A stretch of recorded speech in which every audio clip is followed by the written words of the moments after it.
Hello. Oh, I just saw your comment. I'm like looking behind my camera to see if it popped up. Welcome to Chatting with Kathy. I guess it's a short day today. Thank you for letting me know. That's actually good. Are they having court tomorrow? Does anybody know? Because sometimes Fridays are weird. So anyway, welcome Chatting with Kathy and Left Undone. I'm streaming on 2 channels. If you're new here, please say hello in the chat. I'm a registered nurse. My background is OB. That's why I'm very interested in this case, because I've worked with women with postpartum psychosis. So I'm very interested in seeing the evidence to see if people could actually fake postpartum psychosis or if she really has postpartum psychosis. And I have been very transparent that I am leaning towards the postpartum psychosis. I don't even really know. Some people are saying it's the meds. I don't even know if it's the meds. I know she was on some strong meds, but I truly, based on what I've seen so far, I think it's postpartum psychosis, but we'll see once all the experts come in and the evidence comes in. And tomorrow is the field trip. Thank you. All right. So good morning. Just ask Justine. And there's some other people out there. Say hello in the chat. So, okay. So it was short today. So I have it keyed up and we'll start watching it. If anybody hasn't seen it, then this is a place to see and you'll get my 2 cents as well. I've had 4 children myself. I've had 3 children under 4, well, 4 and under. When I had baby number 3, my oldest turned 4 the same month. So I have a lot of insight as a mom raising little kids and being super stressed out and being a nurse and with a specialty in OB. Labor and delivery, almost 14 years, 2 different hospitals, one for 10 years, went there straight out of nursing school like Lindsay did as a new grad, and then moved to a different hospital. And then I worked hospice for a little bit. Then I went to nurse advice line. Then I went to high risk OB case management for 7 years. And that's where my heart is. And that's where I'm hoping to go back to, is high risk OB case management. I'm off work right now. I took some time off after my mom passed away because I was her full-time caregiver. And I was lucky enough to be able to do that right now. But it's looming. I have to go back to work, unfortunately. Because this is kind of nice to do this at home in my own office, right? Good morning, Mama D. Good morning, David. You know what? I'm going to switch glasses. I know that it might bug because of the blue light, but I can't see. Those are my driving glasses. So, much better. I can see. So you're going to see some purple on it, but I can't see. And it doesn't matter. We're watching the trial, not Kathy. Don't be so vain, Kathy. Don't worry about what your glasses look like. So how's everybody this morning? I did put out a recap video yesterday on my thoughts about yesterday's testimony, then to Patrick's testimony, and what I thought about that. I went into Facebook today, which is kind of a big mistake for me because I see all the arguments about this case and people literally calling. Who is calling me? Why is my phone ringing? Spam. Did it? God, I get so many spam calls. I'm over it. I had a block on my phone for a while for spam calls, but then people couldn't get in my gate because it blocked the gate.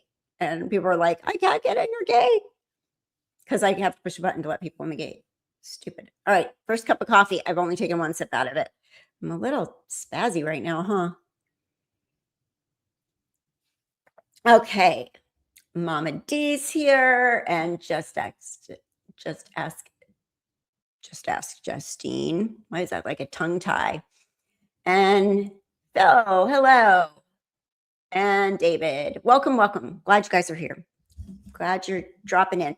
And again, I want to say you're welcome to have different opinions than me or anyone else in the chat. Just don't attack anyone in the chat because it's not cool. I mean, we can be respectful and have different opinions, right? I just hate that when that happens. There are a lot of misinformed people on Facebook about this case. I had to leave. I agree. And I saw one today. It's like, my thing is when I comment to that, I said, could you just educate yourself a little bit on postpartum psychosis. Look into it a little bit, see what you think, educate yourself. There's a great resource. Postpartum.net is an incredible resource. It has all kinds of information on how many things can happen in the perinatal mental health reign of things. Like, there's so many things that can happen. Like I mentioned before, postpartum depression, postpartum psychosis, postpartum PTSD, postpartum anxiety. So, right. Hi, Juicy. Hey, right. Not cool. Gotcha, Juicy Jules, right? Today was devastating. Oh gosh. You can just call me Justine. Right. Okay. Then my tongue twister, just ask. Blah, blah. The medication thing is very frustrating. It's very difficult to get a start-stop list. Pharmacies keep most scripts on your list unless you ask them to DC it. Right. That'll be really confusing because even, it's kind of crazy because my mom, she was on like 13 different medications with her dementia and her old age and her high blood pressure and her diabetes and blah, blah, blah, right? But I'd go to her doctor with her and he'd be like, is she still taking so-and-so? I'm like, no, we DC'd that. Oh, okay. Do. And then I would DC things because I'm a know-it-all nurse daughter. And so I stopped her cholesterol medications. Why does somebody that's going to die pretty soon need cholesterol medications? Cholesterol medications is for long-term, but doctors will keep them on that. Well, they've been on it forever. Might as well keep it. But why? Why take things you don't need anymore? So honestly, I heard somebody, was it Peter Tragos was mentioning on his, I watched him a little bit yesterday, the lawyer, and he's like, you have to advocate for yourself in medicine. And it is so true. Us people that work in medicine are just that. We are people. We are humans.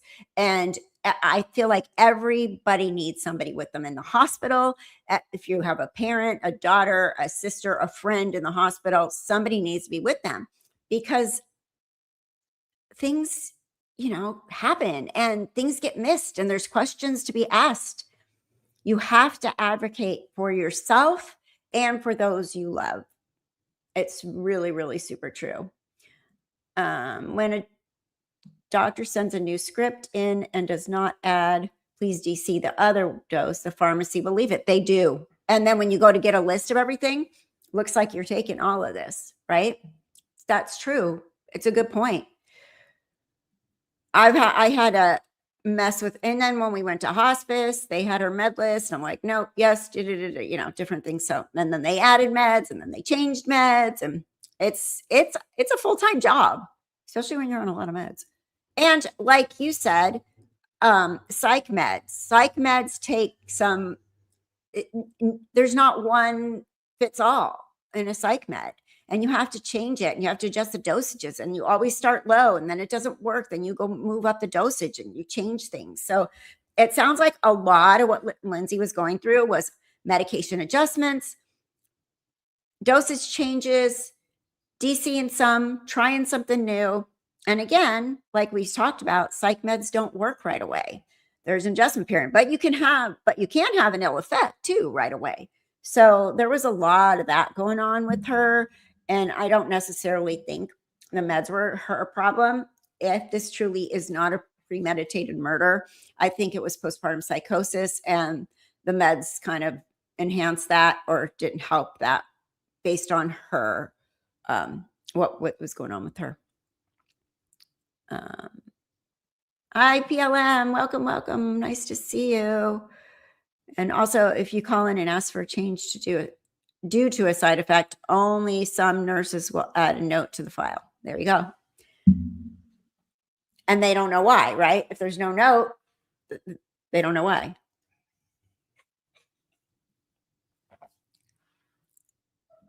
I don't think it was meds, but the state sure does. Well, the state doesn't think that the meds cause this, right? Her doctor does, right? And I also believe that Patrick's and Lindsay's, I did not read all the information about the civil case, but is blaming malpractice. So we'll see. I don't know how far that'll go. But I do feel like the system failed her based on the psychiatric, the cries for help, the things she was saying. She was having intrusive thoughts. If somebody's having intrusive thoughts, that's a big deal. Oh, kitty cat, please, do you need to come up here right now? Intrusive thoughts are a big deal. They may not tell you exactly what those intrusive thoughts are. Thought of harming myself, thought of harming my kids. How embarrassing, right? I mean, there's still a stigma, you know? So, okay. Should we get started? I gave him time, this cat, to sit here and be a pest already and get bored. Oh, God, he's going to knock over the camera. Can you get down? Can you get down? Sorry. Come on. Go see the birds. I got to go see birds. Go see the birds. Yeah, there's birds.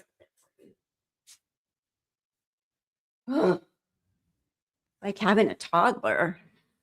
He's going to come back. Usually I give him some time to get used to me sitting here and he'll come and lay down, but right now he's just being a jerk. Okay. They're sure going on and on about the meds and on and on. They really are.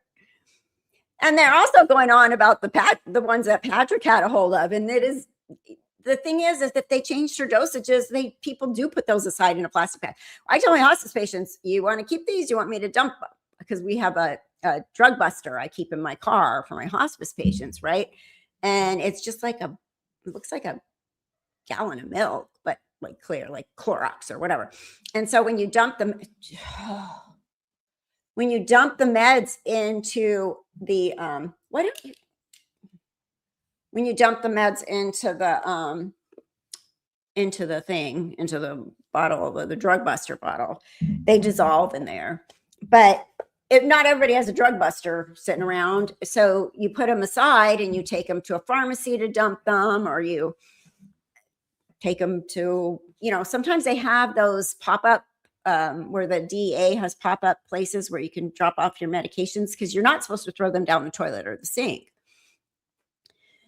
So anyway, Patrick, that made perfect sense to me, is what I'm trying to say, that Patrick had those medications inside of his possession in his car, because he was going to take them to wherever you drop them off locally for him. And he just never got around to it, because we all kind of do that kind of stuff.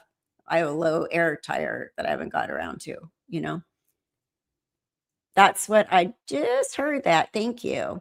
So we'll be able to be done by about the same here, because we can zoom and stuff. Yeah. All right. Let me share my screen and we can get started watching this, and we can add our 2 cents along the way, because that's what we're here for. I just have to move something here. And there we go.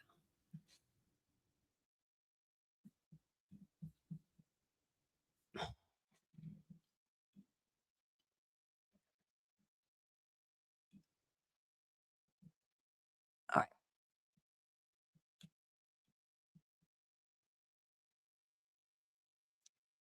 All right.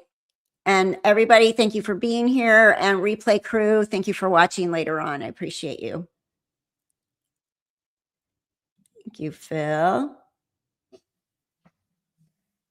Phil for Don Russo. Thank you. All right. I'm going to play.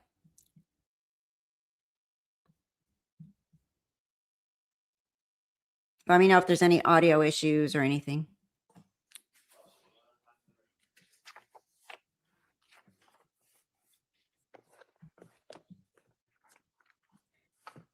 Hey, Holly, how are you?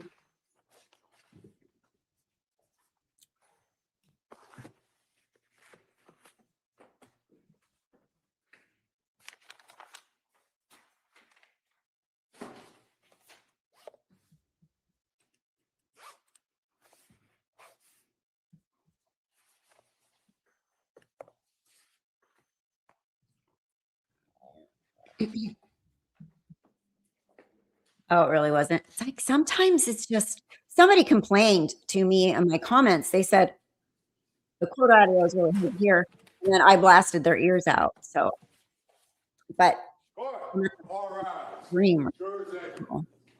I'm trying. If I can do anything, I will. I just don't know exactly what to do. Mine's up all the way.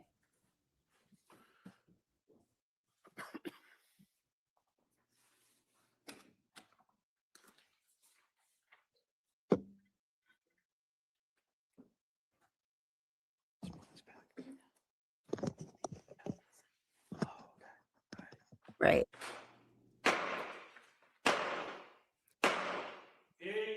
I won't sit here and be in the square the whole time. I promise. I'm just waiting to get started. Win for trying, exactly.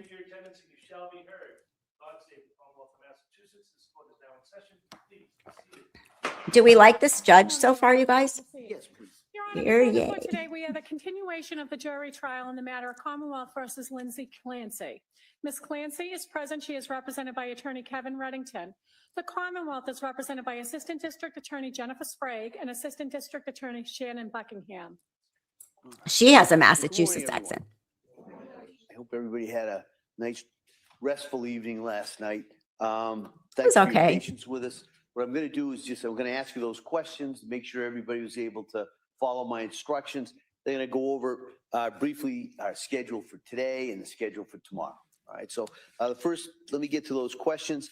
The first question is: any member of the jury read, seen, or heard anything from any source that would affect your ability to be fair and impartial in this case?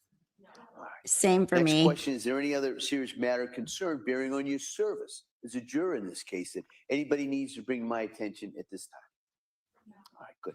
Thank you for following those instructions. Now, in regards to our schedule today, it's anticipated, as you know, in these cases, sometimes the best laid plans, but it's anticipated that we'll go this morning to about 11 o'clock. We'll take a break at 11.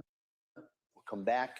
We'll take our afternoon break at 1 o'clock, and we'll go into the afternoon, probably somewhere between 3 and 4. All right, so that's today's schedule. Tomorrow's schedule, as best we can tell, we're going to do that view sometime probably. Oh, do not start that. It's buffering on my end here. You can still hear me while it's buffering? Because then that means it's not me, it's them.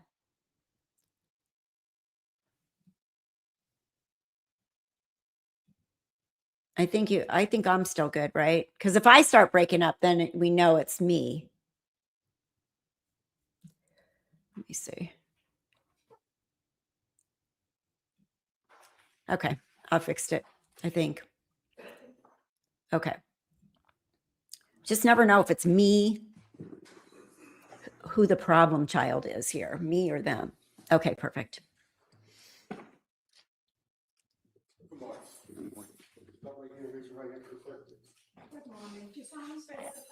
Do you think Lauren Matthias will try to sneak out to the field trip tomorrow? I would not put it past her. She's probably already been there. Probably already scoped out the route. All right, good morning. Morning. Hi. Her and So JLR, keep your voice just up sitting so there the public together. can hear you. Yes. And with that, Attorney Sprague. Thank you, Your Honor. Good morning. Could you please state and spell your name for the record? My name is Stephen Hall, Stephenhall, And your date of birth? 3/26/1983. Right? That Where do makes you more work? sense, Work Phil. at the Duxbury Police Department How long have you been a Duxbury police officer? since 2015, so roughly 11 years. I want to direct your attention to January 24th, 2023. Were Yep. you working that day? She's I was- there What shift were you working? with that The 4 to midnight. Machado Would that be lady 4 p.m. there to too. midnight? That Yes. ugh, And were you in uniform? Yes. Were you in a marked tragedy. What do people cruiser? call them? Yes. Tragedy. And were you on patrol? Yes. Tragedy something. And being on patrol, Vultures. were you alone Tragedy or with vultures. a partner? I was alone. Thank Further you. directing your attention to approximately 6:11 p.m. At that time, did you receive a dispatch to go to 47 Summer Street in Oh, come on. Duxbury? I did in Duxbury. And so how long did it take you to get from there to 47 Summer Street? Okay, I'm going to hide myself for a little bit, but I'm still here. 7 to 10 minutes. And did you go to 47 Summer Street? Yes. And what did you see when you arrived there? When I arrived, it was just a house. There was a gate open on the left side of the house.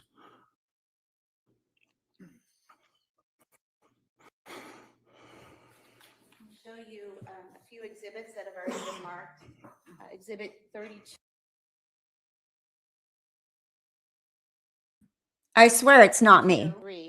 It's their Is this stream. the house you responded to? Yes, And showing you exhibit 34, is that the left side of the house? it is.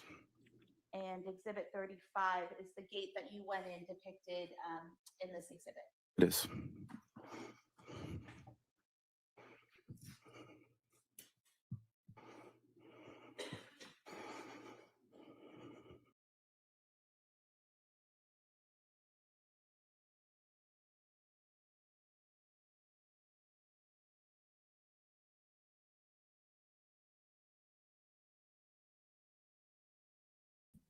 All right. So they're messing with their stream too, or they were at this point.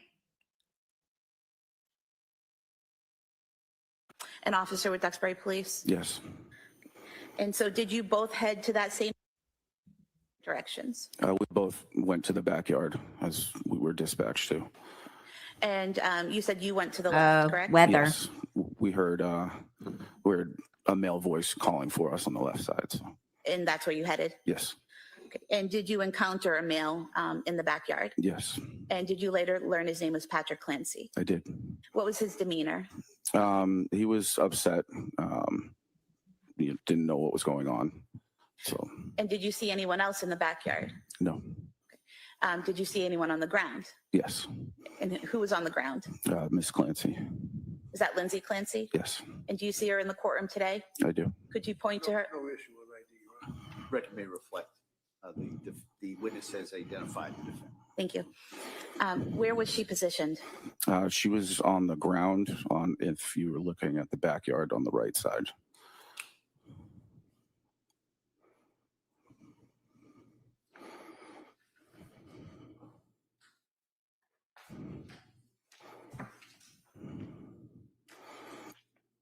Showing you what's been previously marked as exhibit 38. Is this the back of the house? It is. These people with their breathing makes me nervous. 37. Do you see the Like, area, is he okay? where the defendant was when you entered the backyard? Yes. Mind standing up with the court permission and just pointing that out to the jurors? So in this area. And if the record could reflect, he's pointing near the window well to the far right side of the back of the house. Record may reflect that. When you saw her in that location, do you remember where her head was? Her head was towards the house, And where were her feet? pointing out away from the house.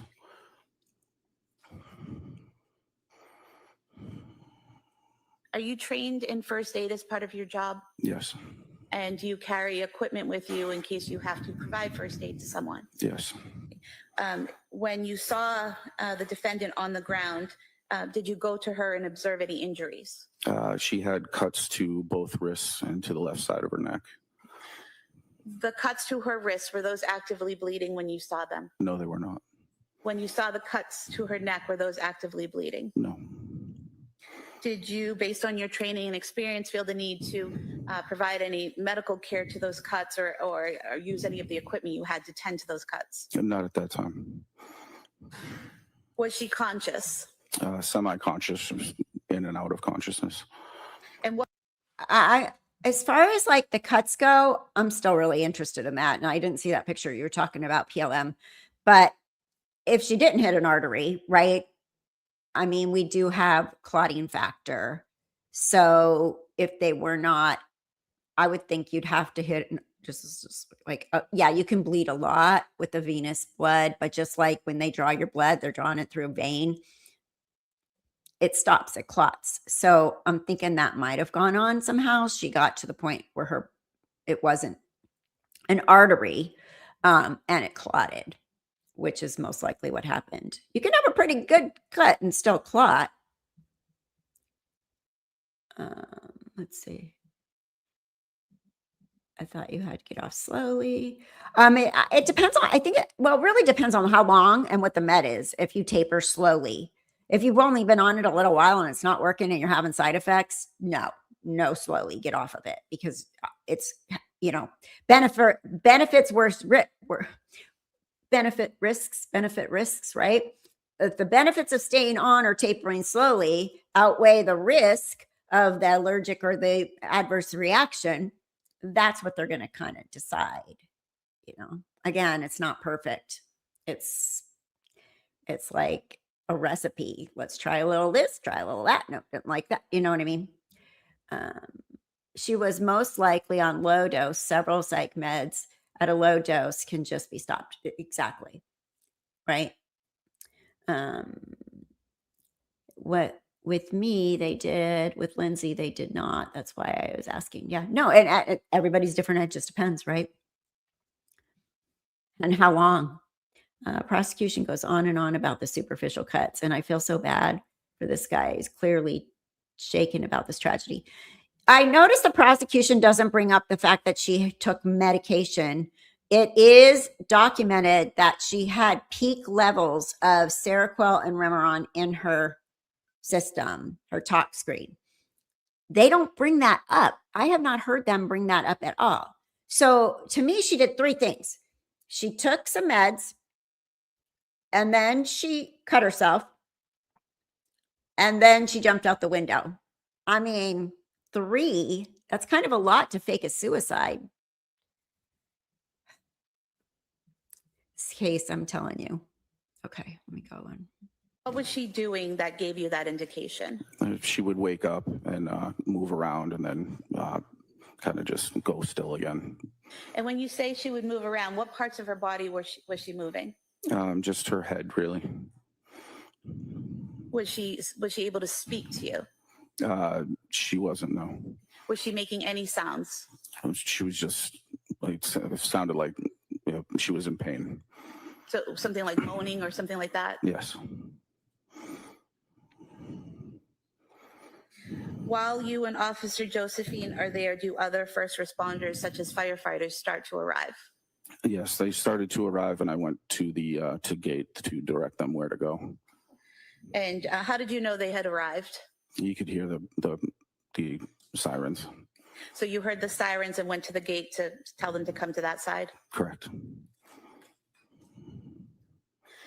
While you were doing this, did Patrick Clancy stay with you?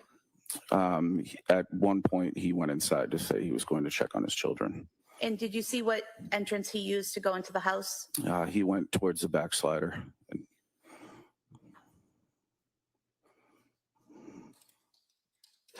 Shortly after Patrick Clancy went inside the home, did you receive a call on your radio? Yes. And what did you hear on your radio? Dispatch said that he couldn't wake them up. And did you know what they were talking about when you initially heard that? Not really, no. Did something then catch your attention? Yeah, I heard a loud scream from inside. And could you tell where it was coming from? Just inside the house. And the screaming, was it words or just sound? It was just a sound. When you heard that screaming, what did you do?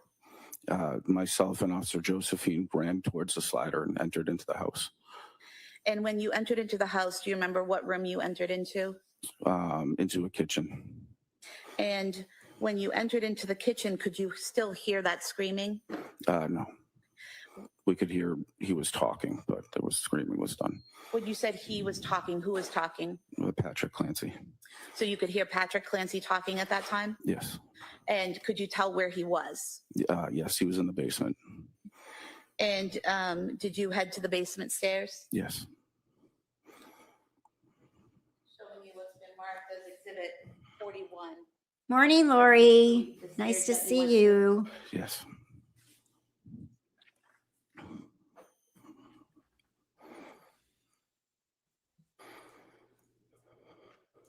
Did you go to the bottom of the stairs? I did.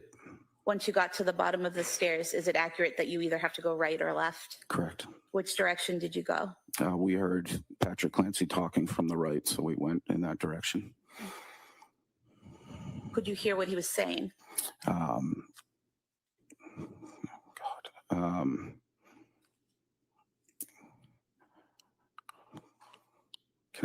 you mind if I? You don't recall? Yes.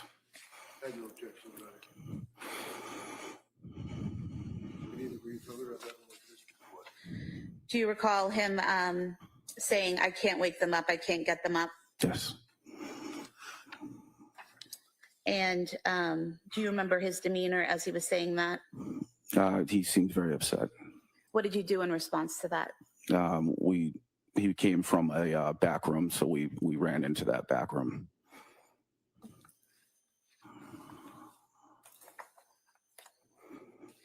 Just going back to when you came down the stairs and turned to the right, do you recall what type of room that was when you went to the right? It looks like a workout room, like a workout area. I'm going to show you a few pictures here. If you could just look at them and tell me if you recognize what they depict.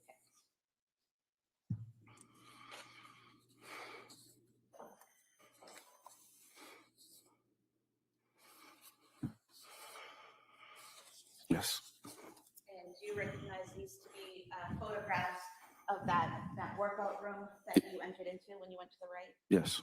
We could have these marked as the next few exhibits. All right, those may be admitted. 4 exhibits.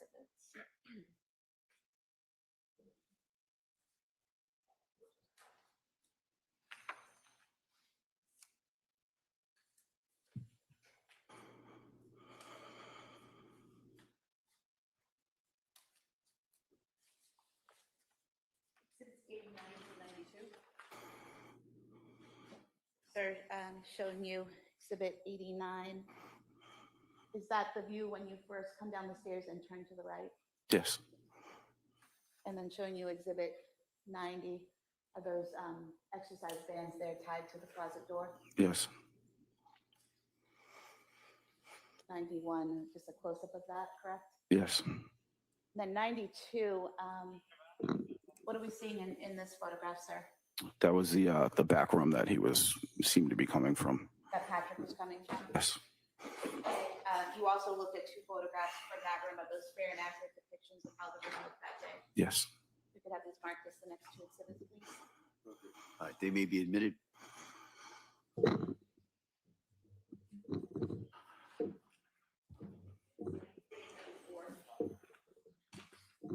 Sir, did you head to that back room? I did.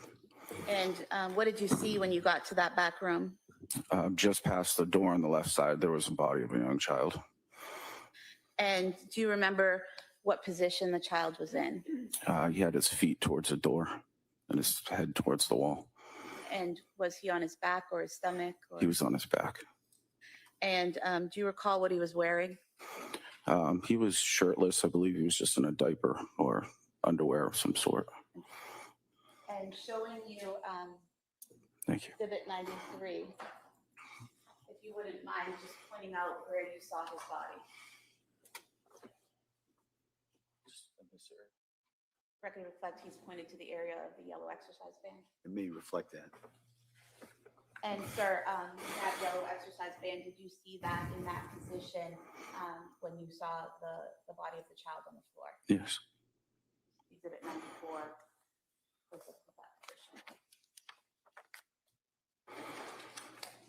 Because Patrick tried to do CPR and he took the band off, right? So he probably flipped him over because the other ones were face down. Sir, According did to you later Patrick. learn that child's name was Dawson Clancy? I did. And can you describe his physical appearance when you saw him? He was discolored, like a bluish purple. Do you remember what his face and neck looked like? No.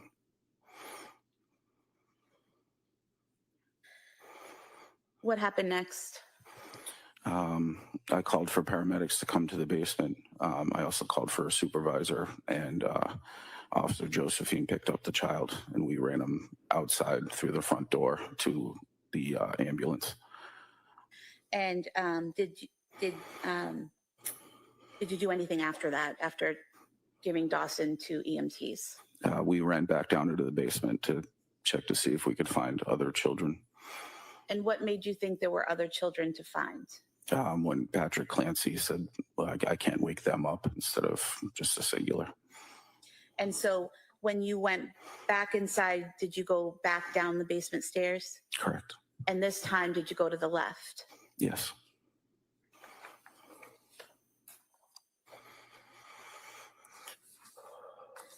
sir showing you a series of photographs.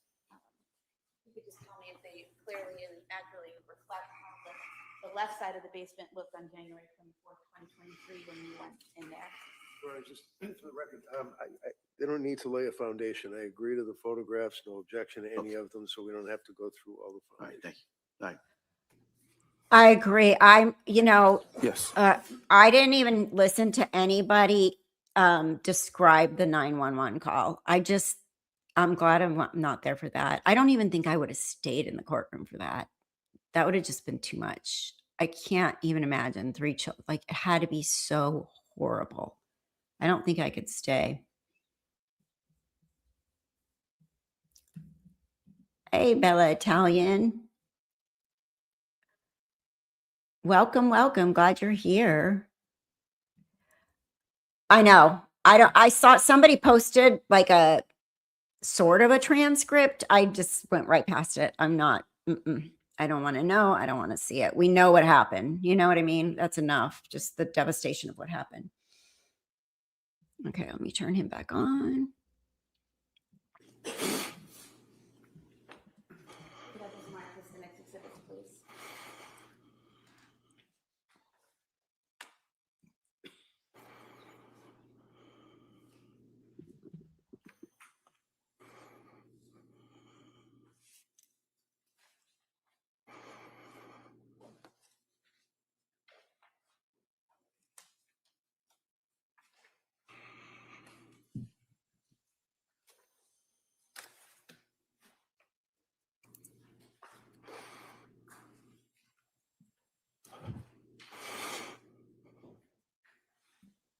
Oh my God.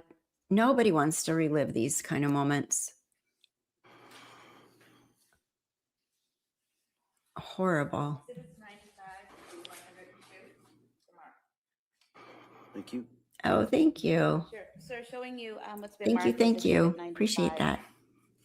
Is this what you saw when you went down the stairs and went to the left, that first view? Yes. And then showing you I Exhibit bet. 96. Brenda Is Cruz. that a further view as you go into the room? Yes. Now, when you went into that room, what did you see? There were 2 children on the floor, motionless, and EMTs and paramedics were working on them. And did you later learn that those children were Cora Clancy and Callan Clancy? Yes.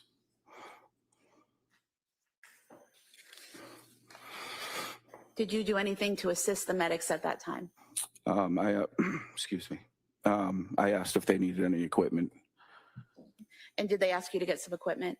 They asked me to grab a heart monitor. And did you do that? I went and found the fire captain.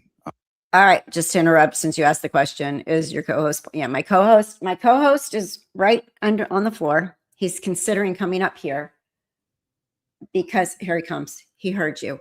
But the birds are back. There are 2 doves up there just 2 seconds ago, and a finch. But those birds, I filled up that bird feeder yesterday, and I had to fill it up again today. I can't afford to keep feeding all these wild birds.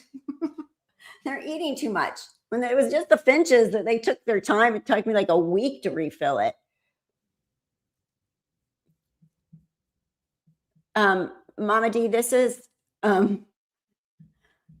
one of the first responders, police officers that showed up. Oh, these birds are just, I mean, now I feel bad. I got to keep them fed. Will they go find food somewhere else? You stop filling yours? Yeah, because maybe I'll just fill it once a week and they'll just have to go find food elsewhere when it's not full, because ridiculous. So yeah, they ate all the food I put in there yesterday, and then I had to do it again today. I think it's the doves. The doves are big and they're piggies. All right, let me play him. Get back on track. To ask where I could grab one, and he was pretty upset. So I ended up going back downstairs into the basement. At some point in time, actually, if I could show you Exhibit 96 again and just ask if you could just point to us where you saw each child. Okay.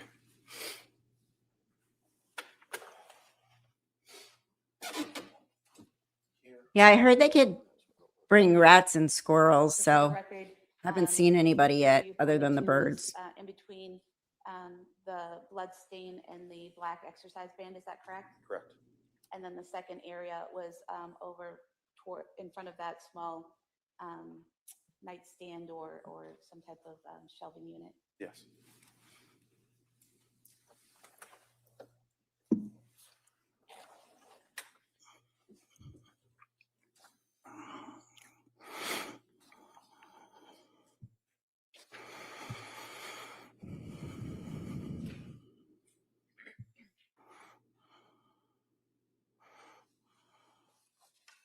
At some point in time, did you go back outside?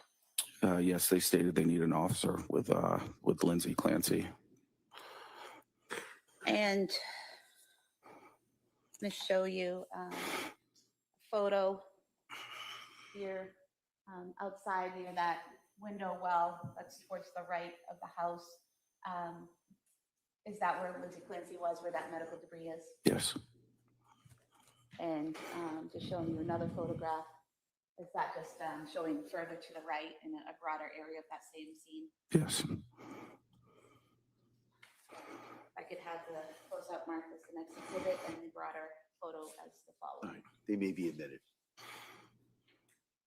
It's 103 and 104.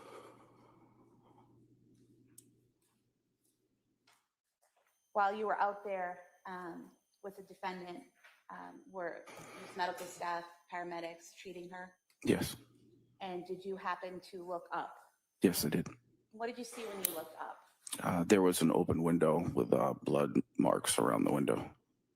And did you also see blood marks on the shingles below that window? I did. Showing you a photograph here. So up at the top, is this the open window you're referring to? Yes. Zooming in on the shingles here to the left and right, just below that window, are those the blood marks you're referring to? Yes.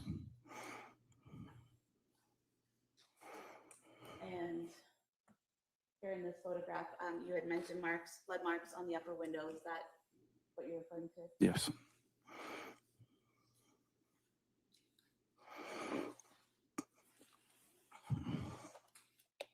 And then here at the top of the lower window, these marks here, are those the other blood marks that you saw? Yes.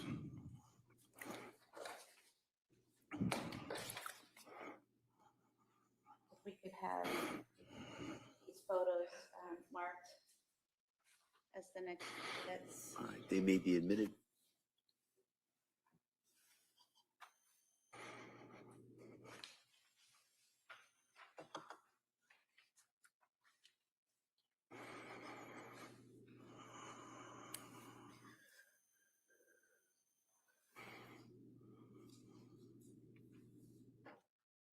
While you were out there in the backyard, did you see a ripped or, oh, I'm sorry.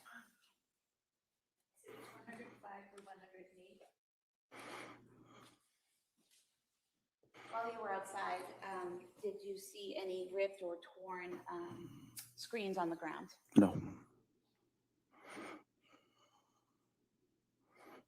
What did you do I was just next? looking because I'm trying to I- find out, but I guess we won't know until the treating physician or whoever saw her in the ER and stuff comes. But I was just looking up and I can't find anything about the lacerations to her wrist and neck that have any kind of repair. Did they have stitches, any surgery? Was there any tendon damage? I'm not finding anything like that. So I hopefully they'll bring that up with the experts or with the treating doctors, because I'm super curious about the cuts. I'm really curious because a lot of people are calling them superficial, just, fakey fake, but it does sound like there was a lot of blood from them initially. So I'm super interested in knowing if they needed any kind of treatment, repair, stitches, surgery. I guess we'll find out hopefully eventually. just went over to the paramedic, asked what I can help him with. He said she was good, but she kept taking her face mask off for oxygen, and so I just kept replacing it back onto her face. And when you say she, are you referring to Lindsay Clancy? Yes, And did you then help them get the stretcher to the ambulance? yes. I have nothing further.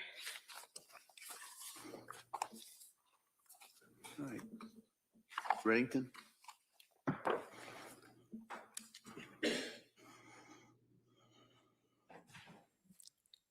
Welcome. Thank you for being here, PM. Thank you. Thanks for so your, much. Appreciate it. incredible service. See, the prosecution never says that kind of stuff. Right. What that means a lot. Thank you. Thank you. Just being able to say thank you for what you do is huge. I mean, Sprague? it is to me. Officer Brian Josephine. And that guy had to see right there and be part of this, you know? Yeah. I appreciate that he has some compassion for the people that had to do this and the victims and Patrick, and the prosecution hasn't shown any of that, which kind of bugs me. What really bugs me. I am too, Kathy, and I want to know what kind of external injury she had from the fall. Yeah, for sure. Right, Bella? So we're calling somebody else. Hello, welcome back. I think the prosecutor is so focused on winning this case that the human side of them, I know they're there for the children. I get that. But the human side of them, even like to Patrick, and who's a victim, and the first responders, should just be a little bit more kind, I think. But Good morning. Do you solemnly swear that the testimony and the evidence hey there, nice to see you.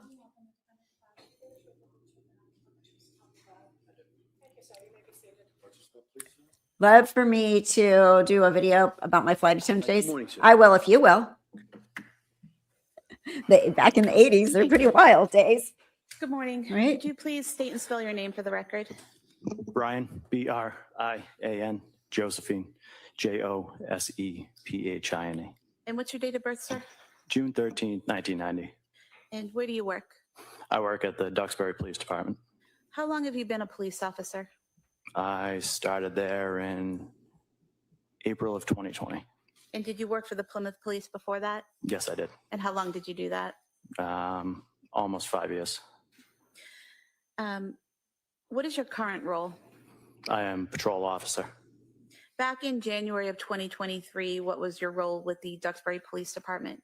I was the school resource officer for Alden and Chandler. I work with kids, kindergarten through 5th grade. Directing your attention specifically to January 24th, 2023, were you working an overtime shift that day? Yes, I had picked up an overtime shift. And what shift was that? It was 4 to midnight, but I was scheduled to work till 8 p.m. 8 p.m.? Yes, ma'am. So you were scheduled to be there from 4 p.m. to 8 p.m., is that correct? That is correct. And you were in a cruiser, in a marked cruiser in a uniform? Yes, I was fully dressed in Duxbury Police uniform. I was in a marked cruiser, Duxbury Police 172. And did you receive a dispatch at approximately 6:11 p.m. to go to 47 Summer Street in Duxbury? Yes, we did. And when you say we, were you with a partner or were you alone? No, I was by myself. We ride single in a cruiser there. Okay. So when you say we, do you mean that it was dispatched to all officers on patrol? So usually with critical incidents calls, they put it over to dispatch and they'll say, Duxbury police cars, start making your way to a certain address. That way everyone can get there as quickly as possible. Okay. And so then you knew at that point to go to 47 Summer Street. Yes, ma'am. And approximately how long did it take you to get there? I would say anywhere from 3 to 4 minutes. So you were relatively close by when you received the dispatch? Yes, I was. Okay. And when you arrived at 47 Summer Street, what did you observe? Dispatch was giving me description of the house. It took probably 15 seconds for me to identify the house. Parked in the street. I saw the number of the house and I made my way. I believe it was a mudroom that I went to.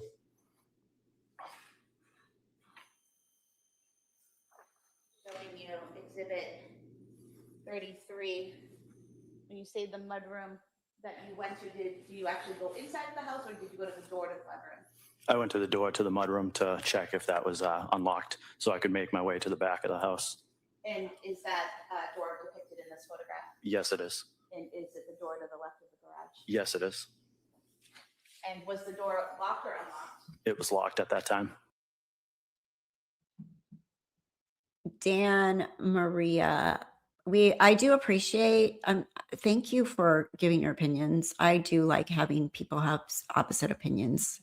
So I do appreciate that.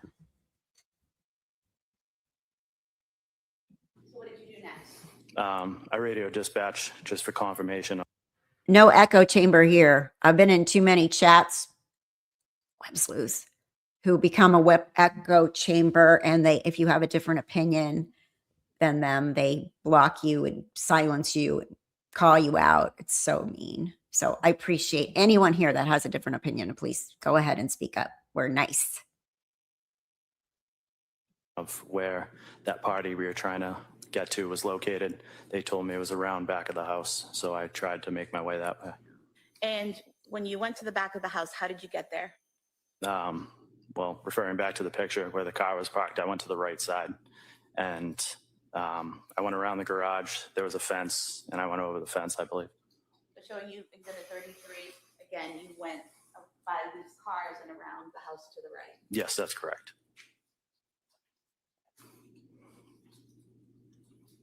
And showing you Exhibit 37, does that mean that you would have been coming around the house over here by the garage on the left and in the porch, the deck? Yes, that's correct. And when you came around there, what did you see?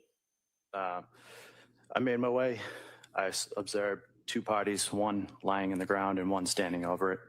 And I started making my way towards the other end of the house, which is towards this fence, as you guys can see in reference to that photo. And so when you say the other end of the house, are you talking about this area here, the father's furthest right two windows? Yes, that is correct. And the person that was standing, did you later learn that was Patrick Clancy? Yes, I did. And the person on the ground, did you later learn that was Lindsay Clancy? Yes, I did. And at some point in time, was Officer Hall also back there with you? Yes, he came from this side over here, the opposite direction in which I came. So facing the house, he would have come around the left side of the house if you're facing the house? Yes, he parked on the street and came from this side, the opposite of where I came from. Okay. And do you recall what Patrick Clancy was doing when you first saw him? He was standing over Lindsay at that point. It appeared that he was trying to communicate with her. I observed him with a cell phone. It was kind of down by his side, so I don't know if they were talking or what, but it was probably a split second, and then he turned in my location, saw me because I was illuminating the yard with my flashlight, and then that's when me and him crossed paths. Okay. And so you said you saw him with his cell phone by his side. Was it in his hand by his side? Yes, I believe it was in his left hand. Okay. And you say you crossed paths with him. Approximately where did you cross paths with him? It was probably right by the bulkhead, I would say. And so in the photograph to the right of the deck is the bulkhead, is that correct? That is correct. And where was he headed? He was heading, I believe, up towards the deck. Yeah, obviously I didn't know it at that time, but he was just walking past me pretty fast in an abrupt manner. So. And did he say anything to you as he passed? No, he did not. And after you crossed paths with Patrick, where did you go? I went to the female party. And did you speak to her? I attempted to. And what did you say? I just was trying to get basic information, where she was hurt, where she needed attention, anything I could do to kind of help her until fire arrived. And did she respond to your questions? She mumbled, and it wasn't a definitive answer. Did you observe any injuries? Yes, she was laying on the ground. There was cuts to her right wrist, I believe, and to the right side of her neck. And were those cuts actively bleeding at that time? They were bleeding, but not profusely. Did you, are you trained in first aid? Yes. Did you feel the need to put pressure on those wounds immediately? No. We also carry medical equipment such as tourniquet, gauze, stuff like that. And I believe due to the circumstances that I didn't need to utilize those tools. And the tourniquet that you carry, is that in case someone has some type of cut where an artery has been damaged or cut? Yes, it is. Okay.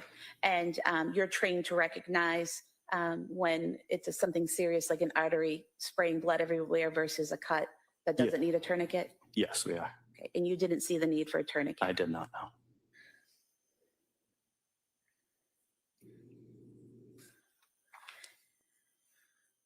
And based on your training in first aid and as a police officer, as a first responder, did those wounds appear life-threatening? No, they did not. Did other emergency personnel from the fire department begin to arrive? Yes, so I would say I tried to talk to Ms. Clancy for probably 30 seconds to a minute. And at that point, coming from that opposite side of the house, I observed Duxbury fire personnel show up.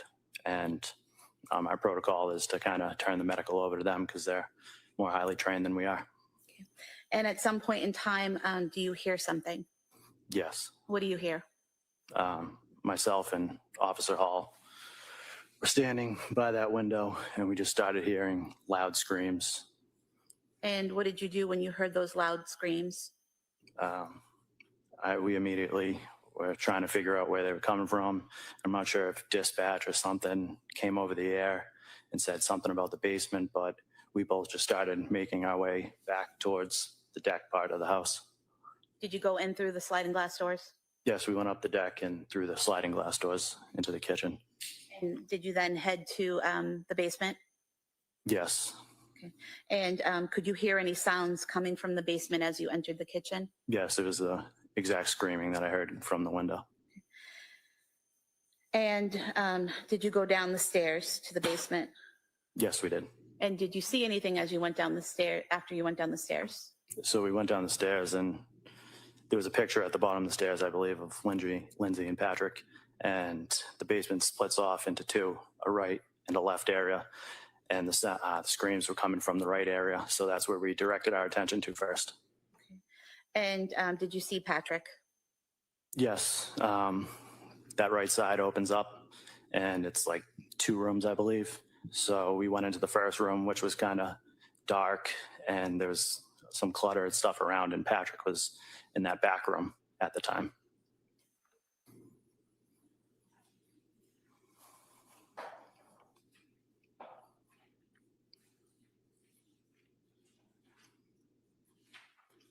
So showing you what's been marked as Exhibit 92.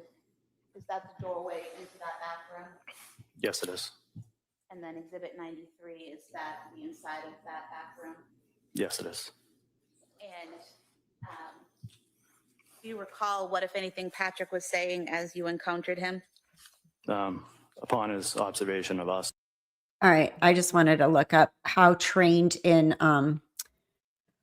Massachusetts law police officers are to receive first aid, how much they're trained in first aid, CPR, all that stuff. So they are trained as medical first responders, but they're generally not trained to the level of an EMT or paramedic unless an individual officer separately holds that certification.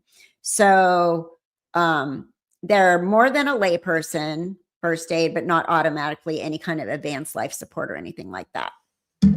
So that's interesting because I just wanted to check based on him saying that there weren't life-threatening injuries, which obviously if they weren't spurting blood, they probably weren't. But I was curious on what they do as first responders as far as how much first aid or ACLS are they trained in. Hi, Ruby. Nice to see you. Thank you for being here. Law enforcement not painting a sympathetic picture of the semi-conscious, semi-paralyzed woman lying on the lawn with bleeding wrists and neck. Did the injuries look life-threatening? No. See, and that's what that was my question, because I'm like, well, who are you? Who are you to decide? I know that's kind of cynical and snarky, but I want to hear from the actual, I'd love to hear from the ER doctor that treated her, the first responders, as in the EMTs. But even in EMT, it's really funny because, okay, side story real quick. When my mom on her last days, she left the house, she wandered, she went out the freaking front door. I heard my front door lock, so it only stays unlocked itself for like 5 minutes. And then I was like, where the hell did she go? So I got my car and I went left instead of right. And I drove around the neighborhood. I'm calling my brother. I'm like, I can't find her. She left. Oh my God. And finally I pulled back in the driveway and I was calling 911, and I heard her voice, and she was like a couple doors down with her blanket in her jammies on the ground in somebody else's driveway. So I had to call to get them up because I couldn't get her up. And she wasn't hurt. But so the paramedics who have been here many times to pick her up off the ground, because I can't get her up, and she would fight me. No, Kathy, no, leave me alone. I'm going to do it myself, like a 2-year-old, myself. And she couldn't. So anyway, sorry. I have to look at my mom's situation with a little bit of humor too, because I lived through 5 years of raising her like a toddler. And so when the EMT got there, he goes, do you want us to take her to the ER? And I said, yes. He's like, well, she's just going to get sick and she doesn't need to go. And I said, he's like, it's flu season. She's going to get sick there. And I was just flabbergasted. And I go, I'm an RN. She needs to go. And he's like, oh, okay. And she did need to go. But I was like, don't you try to outrank me, buddy. I'm above you in the ladder of things as an RN. It just made me mad because I don't like when people overstep their bounds. He didn't want to take her. So it kind of pissed me off. Anyway, back to this. So you never know. Everybody's different. Certain first responders are going to be jerks. Other ones are going to be amazing. That guy, was a jerk. And he was trying to tell me that my mom didn't need to go to the ER. And I was like, who are you? She freaking has Alzheimer's. She just fell down the way. Okay. All right. Sorry for the interruption. Kathy, story. Myself and Officer Hall, he proceeded to head in our direction, leaving that room. And at that point, he looked up and he screamed, she killed the fucking kids. And after he said that, where did you go? Once he cleared himself from the door frame, we were able to look inside the room where we observed what appeared to be a child laying motionless on the floor. And did you later learn his name was Dawson Clancy? Yes, I did. And how was he positioned? He was laying on his back, kind of close to the gym bag for reference of that. Showing you Exhibit 93 again, reference to gym bag, is that the bag to the left of the pack, the child's toy? Yes. And so you're saying that he was in that area when you first saw him? Yes, he was. And do you recall whether he was on his back or his stomach or something else? He was on his back. And do you recall his physical appearance? Like I said, he was laying on his back. His head was tilted to the right-hand side.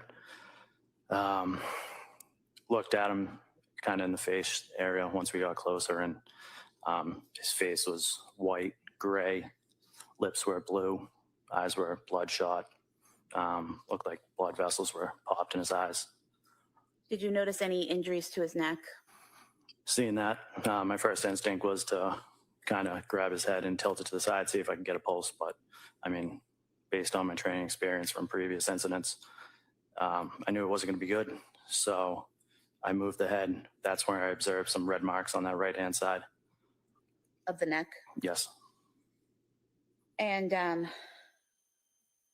In that exhibit, 94, there was a yellow exercise band, correct? Yes. And I believe in prior testimony, you may have called it a blue exercise band. Is that correct? Yes. But it's clearly yellow in the photo, right? Yes, it's clearly yellow. I mean, there was, Testing the color of the exercise band. All right, good. So what was your focus at the time? the child. And once you saw him there with these injuries, what did you do? Based on my observations, I knew there wasn't really much I could do. So I picked the child up, went chest to chest. And as I did that, it was kind of like a mucus or a foam that leaked out of his mouth onto me. I grabbed him, went back towards the way we came down into the basement, and I headed up to the stairs where Sergeant Homestead was coming down the stairs, and I started yelling to him to get out of the way. Went back up the stairs and then into the kitchen, directly adjacent to the stairs is the front foyer, like hallway, and I went out the main door into the driveway. And was there an ambulance in the driveway at that time? Yes, the ambulance was backing up and had pretty much just parked, and one of the fire was walking around to the stretcher out back. So I rushed over with Dawson and I put him on the stretcher, and that's when Sergeant Homestead and fire personnel started working further on him. What did you do next? I went back into the house. And why did you go back into the house? I remember hearing something about kids and multiple, and I just went back. And when you went back in the house, did you go to the basement? Yes, I went back in that front door, back down to the basement, and this time I went to the left-hand side. And when you went to the left-hand side of the basement, what did you see? Pretty much direct. Can you imagine how chaotic this scene is? You got a woman outside on the frozen ground, injured. You've got 3 dead kids in the house. You got a husband freaking out. Oh my gosh. I would have nightmares being a first responder on that scene. Horrible. So sad. In my sight was an older female laying on the ground, and then in the corner there was like a younger baby. And when you say an older female, you're referring to that she was older than Dawson? That's correct. And did you later learn her name was Cora Clancy? I did. And did you assist in treating her? Yes, I did. What did you do? So when I got down to the basement, 2 fire personnel were already on scene. One was working on the baby and one was working on Cora. Communicated with them. We worked together, and I took over doing Oh, I agree completely. No backstory, nothing. You know nothing about what she's been going through for the last month. It just looks horrific. It looks like a murder-suicide, right? Totally. Horrible murder-suicide. That's what I would immediately jump to the conclusion that that's what it was, which it kind of was, but not knowing the mental part of it, the backstory, everything she did leading up to this and what was going on. But horrible. Yeah. And these poor guys happen to sit on the stand and relive this is awful. I feel bad for them. chest compressions of Cora. And were you able to see any injuries on Cora at that time? Yes. She had kind of the same injuries that I explained with Dawson. The pale tint, bluish lips, bloodshot eyes, blood vessels popped. But this time she also had like dried blood around her mouth. And did you also see an area of blood near her on the floor? Yes, there was a relatively large area of blood on the floor. Actually, when doing CPR on her, I was beside her, and that blood seeped through my pants. So I ended up moving her a little off to the side so I could position myself better. Just showing you what's been marked as Exhibit 97. This red-brown stain on the rug, is that what you're referring to? Yes.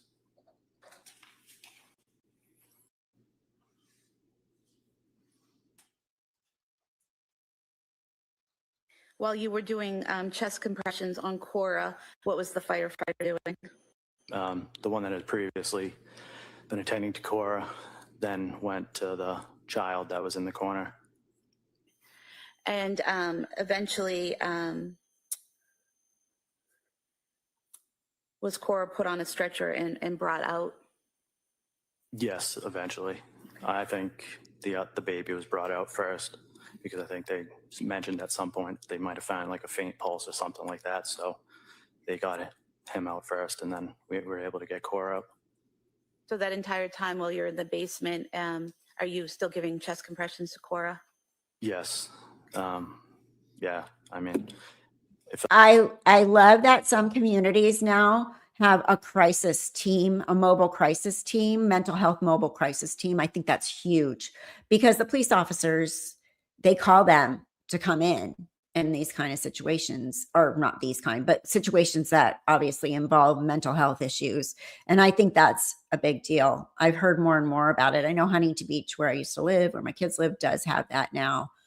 I think that's a big deal. I'm glad that that exists now. I think that's going to be really helpful. It's relatively new. Let's see. Kevin, she killed them and traumatized an entire community. She had greater access to mental health care than the vast majority of Americans. Psychosis does not run with the same accuracy of the German rail.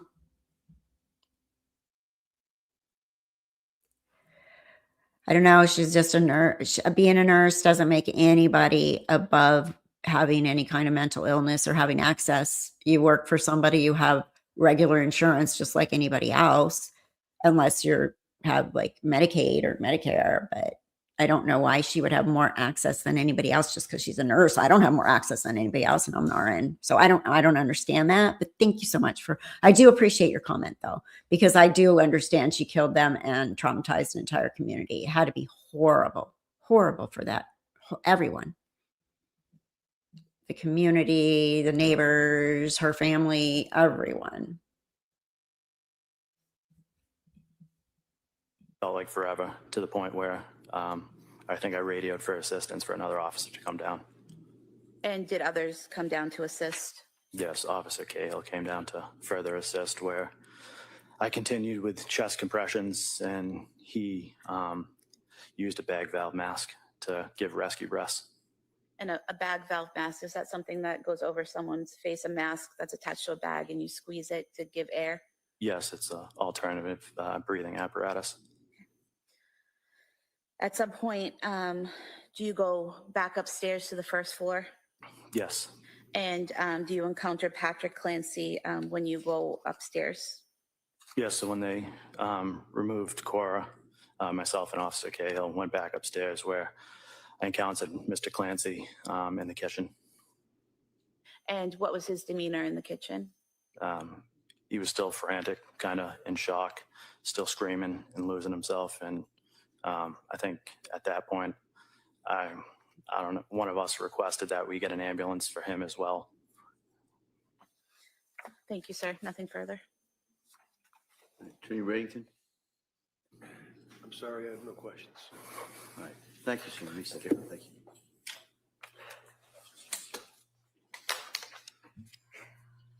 Calls PJ Hussey. Your Honor, at this point, I'm objecting, renewing my objection that I filed on the repetitious nature. All right, if we could- Hold on. I want to answer this. I have had many think because I'm an OR nurse, we get full health care at no cost. It doesn't work that way. Now, hundreds and hundreds of dollars come out of our paychecks as a nurse to cover our families and ourselves. There's no free health care here. Large deductibles, co-payments, everything else. So it's not, I do see why people would think that if you're in medical field that you have more access, but it's no different, it's just not. So that's a misconception, I would say, for sure. Yeah. Thank you, Bella. All right, let's see what he's objecting to. if I can see the sidebar.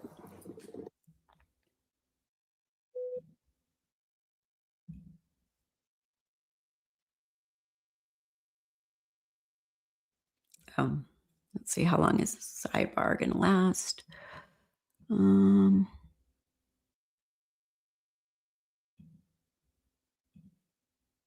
a while. All right, moving on.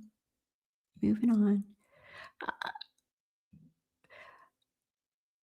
I also feel like people think because we're nurses, we should know better about things, or we should be mentally healthy. Dude, some of the things that I've seen in my life, stillborn deliveries, and then have to go into a happy delivery, women with severe preeclampsia come in dying and then die, crash sections to OR with a bad outcome, mom bleeds out, bleeds to death, baby.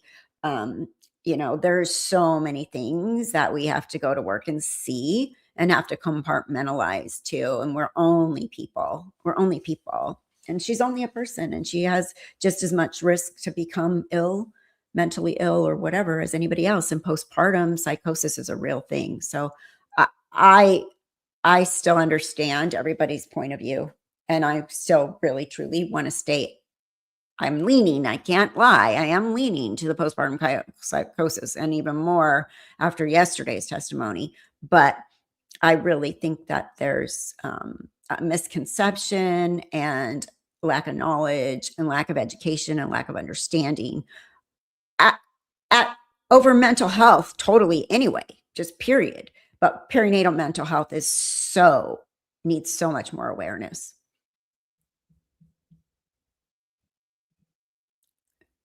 Let's see. It is not a misconception that the women had greater access to mental health care than the vast majority of Americans. First of all, Massachusetts leads the nation in quality mental health coverage. Okay, she went, but she did. But Kevin, she checked herself in. She went and got mental health. She called the suicide hotline. She called the crisis team. She went to the doctor. She went to the psychiatrist. Well, if you can't handle my voice, why the heck are you here? Go away. Bye. Bye. This is my voice. This is the one God gave me. Sorry. Bye-bye. Bye-bye. Don't come in here and be rude. Not allowed in my chat. Mods, get rid of that person, please. Thank you. Hi, sis. You should have been a detective. Thank you. Thank you. Thank you. Appreciate you. Hi. Yes, all are human and susceptible to all human trauma, grief, and heartache. Absolutely. Absolutely. Thank you, sis. I can't handle rudeness. No, do not be rude in my chat. It's not allowed. We're welcome to discuss things, intelligently. And you're allowed to have a little passion about what you feel, but you cannot attack people personally. That is the one rule across the board. So if you attack me or anyone in my chat personally, you go away forever. Blocked, hidden, never come back. Thank you. I sub to and like your content. Thank you. Why did they push her out of the Providence care?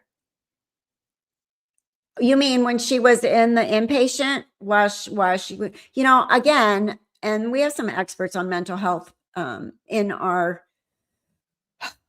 chat, and whether you think there's just all this welcome, come in, stay inpatient for as long as you want, it doesn't. Insurance has a lot to do with how long people can stay, how you're doing that day, discharge. From the minute you go into any hospital, the minute you go in, they're already planning your discharge. Doesn't matter if it's medical or mental. So I think that there's some misconception about people having better access than others. And also, one thing I do feel for Lindsay, they said she left after 5 days, that she had 3 little kids at home, a baby. Any mother is going to feel horrible being away from their kids for 5 days, any good mother, and putting all that into their husband and parents' hands. So yes, more evidence. Yes, yes, yes. Back in the day, I stayed 30 days. It took all to feel better. Yeah, right. But Patrick said insurance wasn't an issue. That's right. But you also can't go against a doctor discharging you. What you can do? So I've had people get discharged and they should not have been discharged. It happens a lot. They turn around and come back. I've had people that I know personally that call me and they're like, they discharged me and I'm still having this issue. I'm like, go back, go back. Again, that's where it comes into advocating for yourself again. You know, you have to. There's never, healthcare is not perfect at all. And you really, really, really have to advocate for yourself. I've had so many people say, well, my doctor said I don't need that. And I'm like, well, your doctor could be wrong. You need to put, Back to the trial of Commonwealth versus advocate. Lindsay Clancy. All parties are present, including the defendant and the 18 jurors. All right. Commonwealth, ready to call your next witness? Yes, Commonwealth calls PJ Hussey.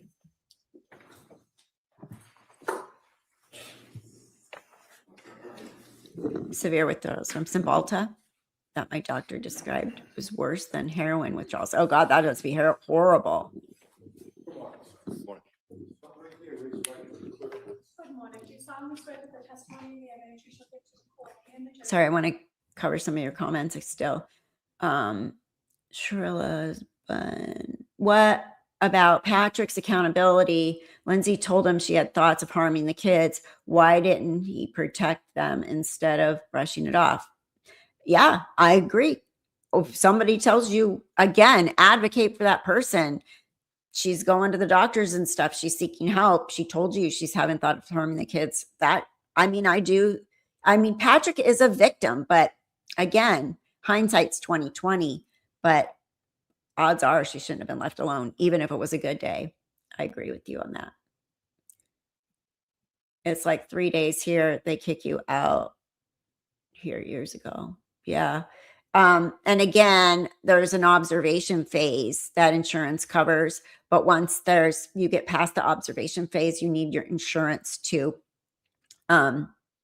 approve any further stays. So hopefully some of this will come out. I mean, honestly, because there's so many questions about she could have stayed. She could have had better help. She had the resources for this. They had the money. So I would love to see, and remember, there's 2 medical malpractice cases going on here. Lindsay's filed hers and Patrick's filed his. So I feel like there's this trial's barely gotten started, and we all have strong opinions, but bottom line, we need to see all the evidence. That's how I feel. I could lean the other way. Just show me some evidence. Patients having major surgeries are discharged way too soon. It's ridiculous. I know they do some surgeries now that used to be inpatient, outpatient. I do appreciate someone like Kevin Green, who's got a different way and is listening to the evidence with us, though. Yeah, absolutely. Everybody so far that's made comments, I really do appreciate your thoughts and your food for thought for everyone else, except for the person who doesn't like my voice, because they're stupid to even be here if you don't like my voice, because I have to talk.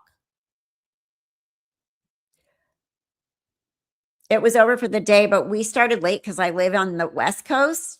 So we started at 9:30 Pacific time. So we're behind and we're kind of like zooming that through. So yeah, it's over, but not for me. Because I don't get up at 6 a.m. and be camera ready, So yeah, we started late. That's why. Lots of good lessons from all of this case. Yes, I hope that this case overall will raise awareness for all kinds of things, all kinds of things. Perinatal mental health, having murder suicides, like obviously mental health is involved no matter how you look at it, right? Whether if she's criminally responsible or not, mental health is involved. There's just no way around that. So much for America being the best country in the world. They don't have free healthcare like the UK. We do not have free healthcare here. Well, we do. We do for people that are don't have a large income, but the bar is really low. In order to get Medi-Cal, I think you have to have an income less than like $1,700 a month. So it's who can live on $1,700 a month? So yeah, for those people, we do have free healthcare. But for us working folks, we do not. Thank you for giving us a nurse's perspective on all of this. Very informative, and you seem like such a nice person. Well, thank you. Thank you, and thank you for not hating my voice. Thank you. I appreciate it. We're listening to it late. Yes. So Kathy can zoom through. But today is very chatty. You guys are, I'm happy to have you here and chat. A doctor friend once said that nurses have just enough knowledge to be aware, but not all the knowledge of a doctor, psychologist. Exactly. And I'm telling you, when I'm a patient, I'm a patient. I am not a nurse. I try to step out of that and I ask, well, what do you recommend? Well, what do you think? Well, why?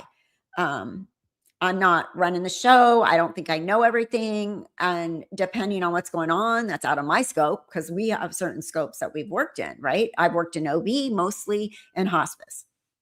So don't take me in an ICU and expect me to know what to do or an ER. You know, I'm not good. I don't, first of all, I don't know where any of the stuff is. That's my biggest complaint. I don't know where things are. But other than that, you know, our knowledge base is based on our experience. Nursing school just gives you a nice little view of everything. And then you get out there in the real world and you get trained and you work and you learn by experience and you learn by things going bad. That's where your knowledge base comes from. So you're right. 3 days later, here are some meds and see ya. Yep. I believe Patrick is harder on himself than any of us could be on him. I have a lot of empathy for him too. Yeah, I'm sure he could kick himself for going to the store or going to the restaurant that night. I'm sure he could. Yeah. Depression is real. Psychosis is rare, but real. In 40 years of clinical experience, I never saw a planned psychotic episode. It wasn't planned though. I wish I could get my daughter to come on. She's so busy, but she's a psychotherapist, and I would love for her to explain some of this because she's very knowledgeable in postpartum and perinatal mental health. And you can still use. She told me you can still use the tools available to you in psychosis. Let me see if I can find the text real quick that she sent me because I was asking her questions.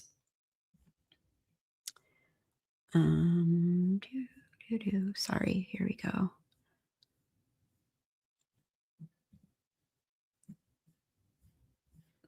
I know I read this the other day, but honestly, if she was in actual psychosis, 0% of her was aware of reality. Psychosis is all consuming, and whatever the reality that she came into was the only reality that existed to her. Given she had tried so many meds, tells me it was very real. If she had a different diagnosis like antisocial personality disorder, you could say it was deliberate. Even in psychosis, you can use the internet and the tools at your disposal. People in psychosis have no control over themselves in a reality-based way. I think of it as being her body performing the actions, but her mind being in control. If I was on a jury as a mental health professional, I would not convict her as guilty. Her punishment is having to live with what happened for the rest of her life and who people believe she is. She will have to fight to become stable. In many ways, she will have to fight to become stable in many ways. And that seems like a sentence enough for something that was out of her control. So obviously she's a she's a psychotherapist, she's a mental health professional, she has her master's in psychology. And that's her opinion based on this. Oh gosh, you guys are really chatty. So yeah, so that's where my daughter stands on this. And again, we're all coming from different knowledge base and different angles. Thank you. They are done for the day. Is she right-handed or left-handed dominant? Does anyone know? That's a good question. Yep, my double mastectomy was outpatient in a surgery center, and they sent me home same day. Oh my gosh. Women's healthcare still has a lot of issues, definitely. What makes this case so heartbreaking is that by all accounts, she wasn't a chronically abusive mother. She was described as loving and devoted. Yeah, I know, which blows your mind, right? Why does Patrick get to walk away? He was their other parent, and she did the right thing by telling. Sorry, I'm trying to see my page so far away from me. Maybe I need new glasses. Other parent, and she did the right thing by telling him. He dropped the ball. Your voice is cute. Thank you. Thank you for your input. I appreciate it. Often insurance don't give the doctor a choice on them staying or medications. They make you try several before giving you the one the doctor prescribed. For sure. They will say, well, why didn't you try this or this first? We're not paying for that until you try these other things. Just like any kind of, that's very, very true. There's a creator. That voice is hard on my ears, but I would never tell her, especially since my voice gets on my nerves too. Oh, thank you guys are so nice. I'm really not offended. I just think it's silly to be in somebody's chat if you don't like their voice. They're talking. What makes this case so heartbreaking is that by all accounts, she wasn't a chronically abusive mother. She was described as loving. Did I go backwards? Desperately trying to get better. I feel like I already did that. I'm originally from Massachusetts, and McLean is one of the best if you have good health insurance. Otherwise, it's hit or miss. We need universal health care. Yeah, this brings up a lot of questions. My mom, 93, with a pacemaker and diabetes. You make about $50 too much for the medication, extra help with the meds. This is the first month with it that way. All right, let me play and I'll go back to some of these. You guys are chatty. I'm going to play.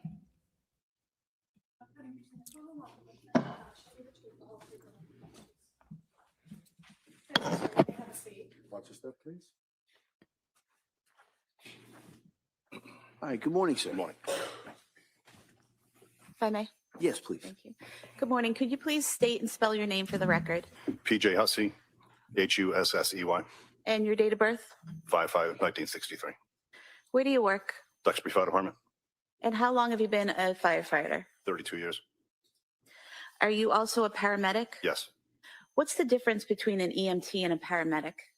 Paramedic has advanced life-saving skills, intubation, and medicine we can use on the patients.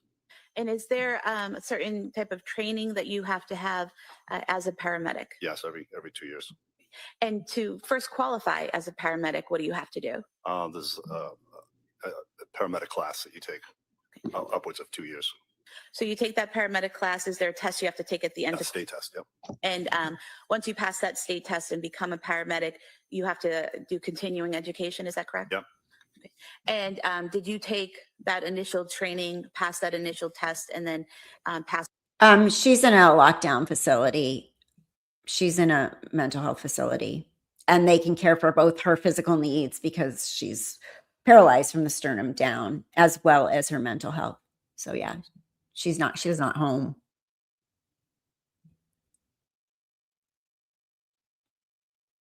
All right, let me keep going with this guy. All subsequent training to be a paramedic? Yes, And how long have you been a paramedic? about 17 years. What is your current role with the Duxbury Fire Department? I'm a captain, which is considered a shift commander. And in January of 2023, were you in that same role? Yes. What does a shift commander do? Oversees the operations of the town as far as firefighting and medical services. How many fire departments, or stations rather, how many stations does Duxbury Fire Department have? Duxbury has 2. And how far apart are they? About 10 minutes apart. And are they staffed differently from Yes. each other? Yeah. And how are they staffed? At the central station, there's a captain and usually 3. And the other station, there's 2, just 2 firefighters. And for Duxbury, are all the firefighters that work for Duxbury Fire Department also paramedics? Not all. We have 2 EMTs. Okay. Yeah. Now, The rest are medics. I'm sorry? The rest are medics. And when you say medics, you're talking about paramedics? Yeah. Sorry. No, it's okay. So directing your attention to January 24th, 2023, were you working that day? Yes. And what shift were you working? My own shift, my group, shift one. And what is shift one? It's just, we have four shifts and I'm just group one, shift one. Is there a certain time that spans? Time of day? No, 24-hour shifts, 8 o'clock in the morning to 8 o'clock the next morning. Okay, so you were working 8 o'clock in the morning on January 24th, Yes, and your shift would end 8 o'clock in the morning on January 25th? correct. And were you working in that capacity as a shift commander on the 24th? Yes. Now, do you recall a call coming in shortly after 6 p.m. Dispatching you to 47 Summer Street in Duxbury? Yes, And did you respond to that scene? we did. And how many vehicles and personnel responded? My car, the shift commander car, ambulance one, and engine number 2. And what was the personnel in each of those vehicles? Not names necessarily, but how many people? Usually it's 2 in the ambulance, but because of the severity of the call, when it first came in, we put 3 people in the ambulance, a driver plus 2 medics in the ambulance, and then 2 firefighter medics in the engine from the other station. So that would be 6 people in total? 6 total. Yeah. And did you have anyone from the second station respond initially? We all came at the same time. We all got dispatched at the same time. So would that have been 6 people total from both stations or 6 people from the central station? 6 people total from both. And when you arrived on scene, what did you see upon arrival? There's a couple of police cruisers that were there already, just beat us in. And then we had to go up back to where the patient was located. And when you refer to the patient that was out back, was that Lindsay Clancy? Yes, And did you head to the backyard? yes, And did you see her on the ground? I did. And were you personally treating her, or was it the other paramedics that The were other doing? paramedics were treating her. Okay. Yeah. And what were you doing? Just supervising the call, just make sure things are handled appropriately as a shift commander.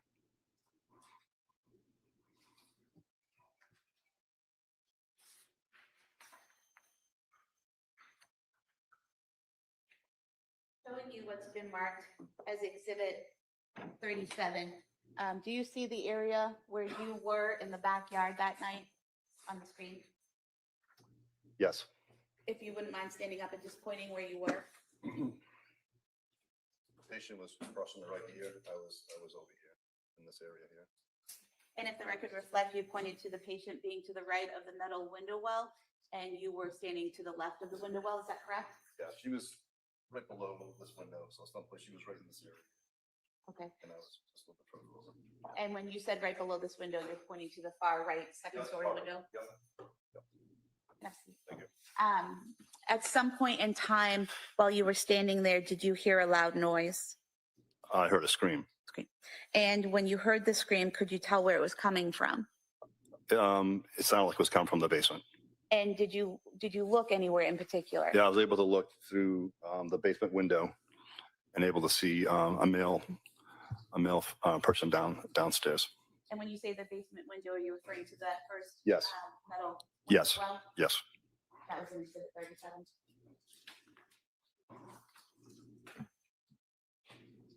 Just showing you, again on the screen here, what's been marked as Exhibit 50.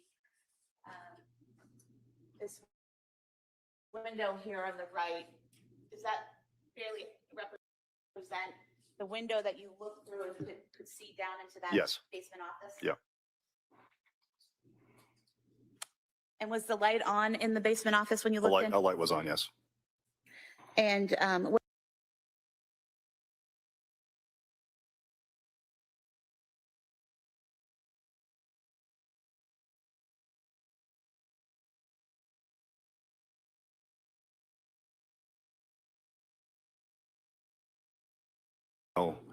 Older male gentleman, now knowing it was Patrick Clancy, unwrapping something from a child's head. And when you saw the male unwrapping something, can you demonstrate the motion that they were doing? Yeah, the child was on the ground. The head was towards the window, so the head was towards the back of the house, and he picked the child up, and he was in a circular motion, taking something off the head, around the head, around the neck. And could you see the child's face? Yes. And what observations did you make of the child's face? The head was blue. And did you later learn that child was Dawson Clancy? Yes. At that point, what did you do? Because of the severity of Miss Clancy on the ground, and now we have another patient, I put a all call in, which is a recall of Duxbury personnel, all Duxbury personnel, if they're available, to come back to the town to help out for when I need help on the scene. And I also need help in the town to cover the town while I'm busy at this scene. And I also requested a mutual aid ambulance to respond to the scene. Because at that time, there was only one ambulance that was responsible. One ambulance for Miss Clancy, yes. And then I called another, seeing the next patient, I called another ambulance in. Okay. And what is mutual aid? Mutual aid is it's a shared system that all the towns use, that if we get busy or busy with calls, we have to call help in from surrounding towns to give us a hand, whether it be fire related or medical related. Does Duxbury only have one ambulance? We have 3. 3, but you only had one staff that night? Yes. Okay, so you call in for an additional ambulance.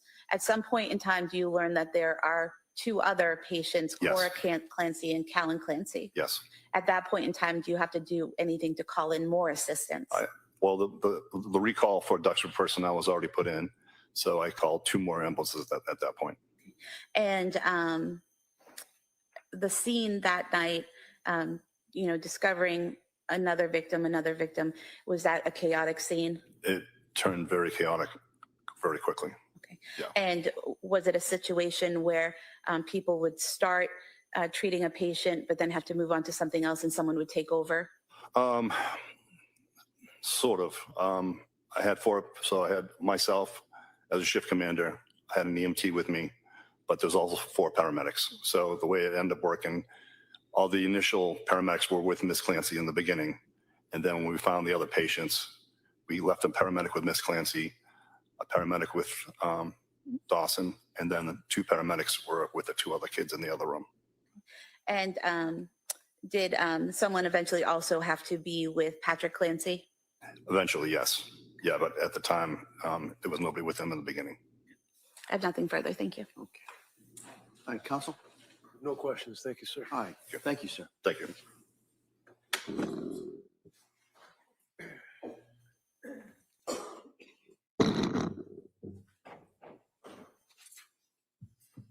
Attorney Buckingham. Your Honor, the Commonwealth would call Loring Nudd as its next witness, please. Same objection for the record. All right.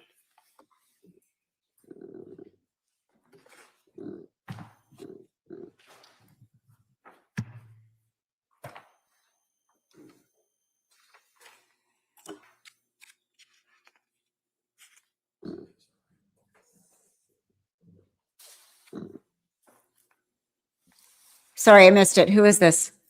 I missed it. I was distracted for a second.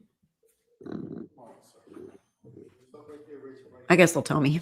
Good morning. Do you solemnly swear that the testimony and the evidence you should give before the hearing, the jury, and the matter coming between the Commonwealth and the defendant shall be the truth, the whole truth, and nothing but the truth, so help you God? Thank you, sir. You may have a seat. All right. Good morning, sir. Good morning. May I inquire? Yes, please, counsel. Thank you. Good morning. Good morning. Could you please tell the jurors your first and last name? My first name is Loring, Loring. My last name is Nudd, Nudd. And do you have a nickname that you go by? I do. What's that? Everybody knows me as Chuck. Chuck. Do you work, sir? I do. What do you do for work? So I'm a firefighter EMT with the Duxbury Fire Department. I was at that time. I am now retired. Okay, so when did you retire? So I retired a year ago. A year ago? And so how long had you been working with Duxbury Fire before your retirement? A little over 30 years. 30. And can you explain what your role was as a Duxbury firefighter? So if I was an EMT, which 80% of our calls are probably that related.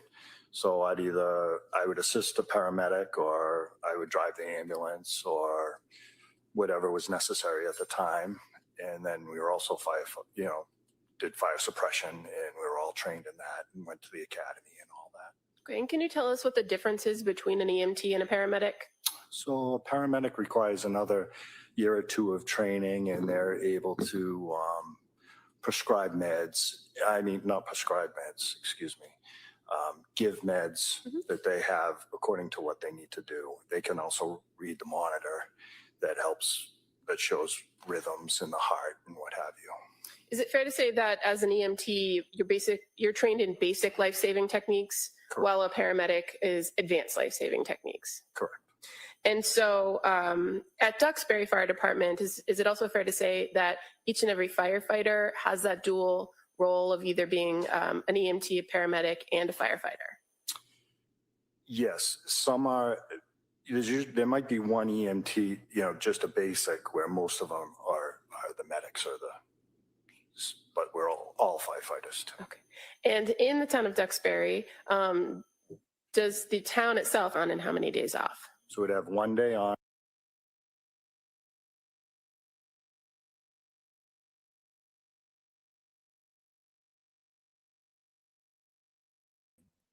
They keep having weird signal loss. It's not me. I was told it's raining there today. It was raining there. So let me see if I can just. What the heck? Did they get messed up? Okay. Looks like their stream got messed up. Let me move over here. And again, you said you backed the ambulance in? Correct. As you were pulling the stretcher out of the back of the ambulance, did you observe somebody coming from the house? Yes. What did you see? One of the police officers was carrying a child. And so what did you do when you saw him carrying the child out of the house? So at that point, the stretcher was almost out of the vehicle, and I said, "Over here," and he placed him on the stretcher. Were you able to make observations?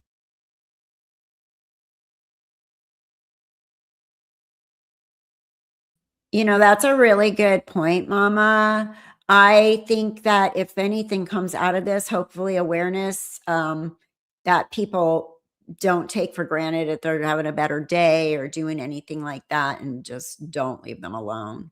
So I think that hopefully that will come out of this, because there's other women out there. There's women that commented a lot that they had postpartum psychosis or psychosis episodes, or it's terrifying and they weren't in control. So yeah, I think that might be a huge lesson in this whole thing for the general public. Of the child as he's being placed on the stretcher? I was. What did he look like? So his face was blue. He had marks around his neck, and his body was pale. And so once the officer, or first off, was the officer somebody you knew from Duxbury? Correct. It was Officer Homestead. Okay. And once the child was placed on the stretcher, what did you do after you made that initial observations of him? So we rolled it right inside so he could start doing CPR. Now, as an EMT, what is the first thing you generally do when you're observing a patient or assessing a patient? So you always look for response and you go for airway. Okay. And fair to say there's kind of what they call the ABCs. Correct. Can you tell the jurors what that means? So it's airway, breathing, circulation. And in this circumstance, were you able to observe the child breathing on his own? No. How about, were you able to secure an airway for him? Not at that time. We were still doing the preliminary. And how about circulation or pulse or cardiac activity? Were you able to determine any of that upon your initial assessment of him? At that point, no. Now, after you are in the back of the ambulance, do other EMTs or other paramedics come and assist you with this child? Yes. So when the patient was getting rolled in, I also yelled out to my captain, hoping that he was going to hear me, that I needed a medic in my truck, because I needed him to know that there was someone in my truck. And I'm assuming someone heard me, and they then directed a medic to my truck once one appeared. Okay. And so the medic that came to the truck, was that Keith Nettie? Yes. And that was not the original person who went to the scene with you in the ambulance, was it? Correct. And what happened when you had the child in the back of the ambulance? What did you guys do to try to tend to him? So we were doing CPR, and then there was he wanted to check the monitor. So we got the monitor out. And with the monitor, what was the monitor supposed to be looking for? Heart rhythm. Okay. And so do you have to kind of hook that up to the patient in order to assess whether there's any activity? Correct. And those monitors that you have in your equipment, do they do anything more than just check for heart rate? The paramedic can then look and see what kind of, not just a heart rate, but a rhythm. And then if there is not a rhythm, does that machine help you to do anything to try to restart somebody's heart? with a rhythm, with the rhythm that they gave us, they said, we can disconnect it, because they were concerned they needed the monitor downstairs too, or elsewhere.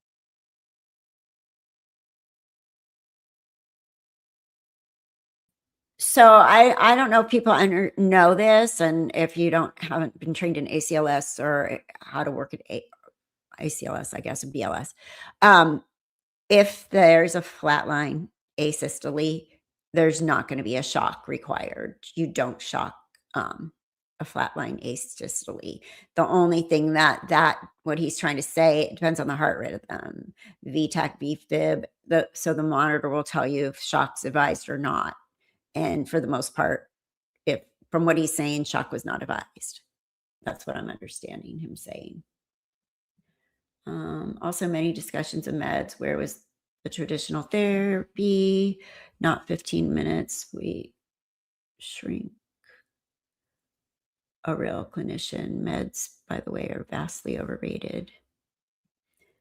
It wouldn't matter if we have free healthcare or not. Postpartum depression, psychosis is so different than most psychosis because it goes away, right? True.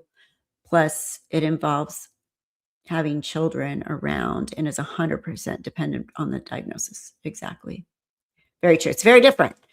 And that's why perinatal mental health awareness is so needed. You're right. It really doesn't depend on the healthcare system for that. It depends on awareness, education, physicians that specialize, psychiatrists, people that recognize it. Exactly. And is it fair to say that at that point, you're assisting the paramedic with their assessment and running that equipment and checking the monitor? No, I'll allow it, but let's kind of move on. I'm sorry.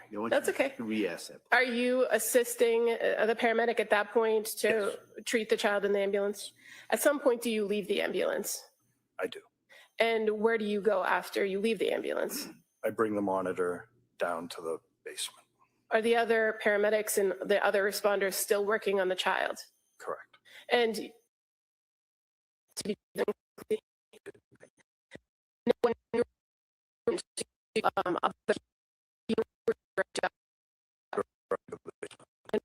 basement. Because my cap, they said they needed equipment in the basement.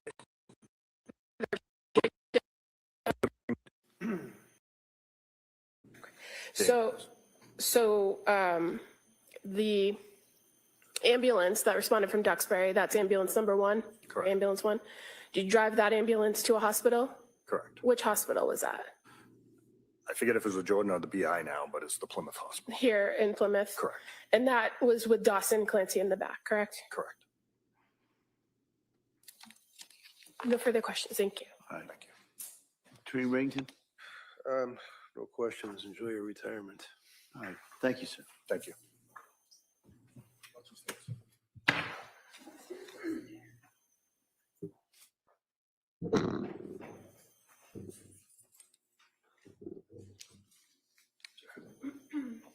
Attorney Buckingham?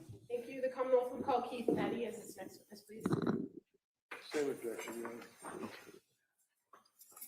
Honor.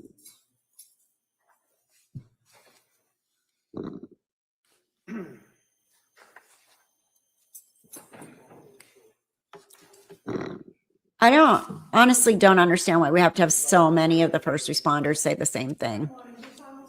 The child was dead. He was blue. We couldn't save him. Another one comes in, says it. Another one comes in, says it. I think they're just really just trying to get the jury to understand how horrific this Good morning, is. sir. Good morning. All right, counsel. Thank you. Good morning. Good morning. Could you please tell the jurors your first and last name, please? First name is Keith. Last name is Nettie, Nette. And where do you work, sir? I work for the Duxbury Fire Department. How long have you been with the Duxbury Fire Department? About 17 years. And currently working for the Duxbury Fire Department, what is your role? What do you do there? Right now, I'm a captain and shift commander. And are you a firefighter as well as a trained paramedic? Yes. At Duxbury Fire, you all work 24-hour shifts? Correct. If I draw your attention to January 24th, 2023, do you recall working a 24-hour shift that day? I was at home. Okay. And so what was the shift that you were working that week, if you remember? Personally, I think the jury's going to get a lot more out of expert witnesses than these guys, but that's just me.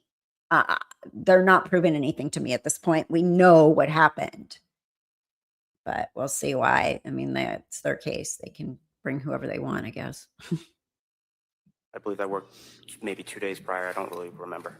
Okay. So you were on a day off? Yes, correct. And how was it that you ended up being involved in the call at 47 Summer Street on January 24th? We were recalled from via a pager and text message that there was an incident going on and that we were to respond. So can you explain to us how that works? So a tone goes off through dispatch that sends off a pager at our houses that alerts us. Then we also get text messages about the incident and then respond either to the station or to the scene, whichever they request. As a Duxbury firefighter, are part of your responsibilities to respond to these recalls? Yes. Is it a voluntary thing? Yes. So if you were indisposed or unavailable when a call went out or tone went out, would you be expected to respond to the scene? No. But in this case, on January 24th, just after 6 p.m., you heard that call go out, correct? Correct. And so then what did you do when you heard the call? I drove to the scene in my personal truck. When you got to the scene, what did you see? I saw police and fire vehicles. And then I walked up the driveway and walked into the back of the ambulance. Now, when you arrived and saw police, so that was Duxbury Police? Correct. And the fire personnel that was on scene, who was on scene, if you remember? I only saw two people on scene initially. That was Kevin Heath and Sergeant Homestead. Okay. And Sergeant Homestead is a Duxbury officer? Correct. Now, was there a Duxbury ambulance in the driveway when you pulled up? Yes. And before even getting past that ambulance, were you asked to assist? Yes. What did you see when you came to the back of that ambulance? I saw an officer, Sergeant Homestead, and Kevin Heath doing CPR on a child.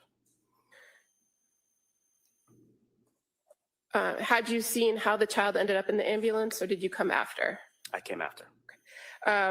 Did you then help take over with treating that child in the back of the ambulance? Yes. What was your initial observation of the patient? What did he look like? Blue, white, non-responsive, not breathing, no pulse. And this particular patient, did you come to learn him to be the child named Lindsay Clancy? Yes. And he was approximately 3 years old? Yes. What kind of treatment did you and the paramedic Heath offer to Dawson in the back of the ambulance? What did you do? We tried to start an IV, but then we also started an IO, which is kind of like an IV.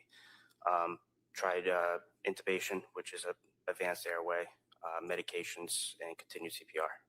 So an IV, that's just putting a needle into somebody and trying to pump fluids in medicine, correct? Correct. Tell us what an IO is. An IO is interosseous, which is basically into the bone marrow on the lower leg. So what do you do to try to enter an IO? Usually we have a drill, but we had a manual one instead. So what do you do with the manual drill to enter the IO? You just twist and then it goes into the bone. And what bone do you attempt to do this in? And were you able to enter that IO into Dawson? Yes. What is the purpose of the IO versus the IV? If the patient has difficult access, which pediatrics do. And in this circumstance, what kinds of medication were you trying to deliver through the IO to Dawson? Epinephrine. What's the purpose of epinephrine? Basically kind of helps to restart the heart. And at this point, he had no heart activity. Correct. You also mentioned attempts to intubate. Can you tell us what that means? So intubation is an advanced airway where you put a tube into the airway to secure it to deliver high flow oxygen. Were you able to intubate Dawson? Yes, Kevin Heath did. And what do you do when you enter the tool to intubate? You go into the mouth and you do a motion of pulling up to see the vocal cords so you can pass the tube through. And what do you attach to the tube to try to increase the breath? Oxygen and BVM, which is basically you're squeezing a bag. So BVM would stand for bag valve mask? Correct. While you were treating Dawson and doing Kevin, that's exactly where I think the system failed her. If this is true postpartum psychosis, she wasn't safe to be out there, right? So yeah, but those holds are like 72 hours. I mean, I guess you could continue it. The doctor, whatever, can make you stay longer, but I've seen so many people released after the 5150, the 72-hour hold, and they're still not right. It's really sad.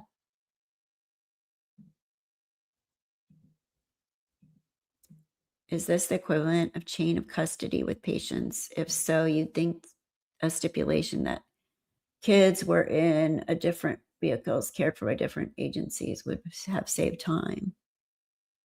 And that sounds like they only had one AED, which is weird to me too. You're like finding her a bed for in a mental health facility. That is true too. Finding a bed is horribly impossible, almost impossible. I had a patient, high-risk OB case management, needed a bed. I was calling all the facilities that took her Medi-Cal, and they were like, call back tomorrow. I could not get this patient a bed. Yeah, it was really sad.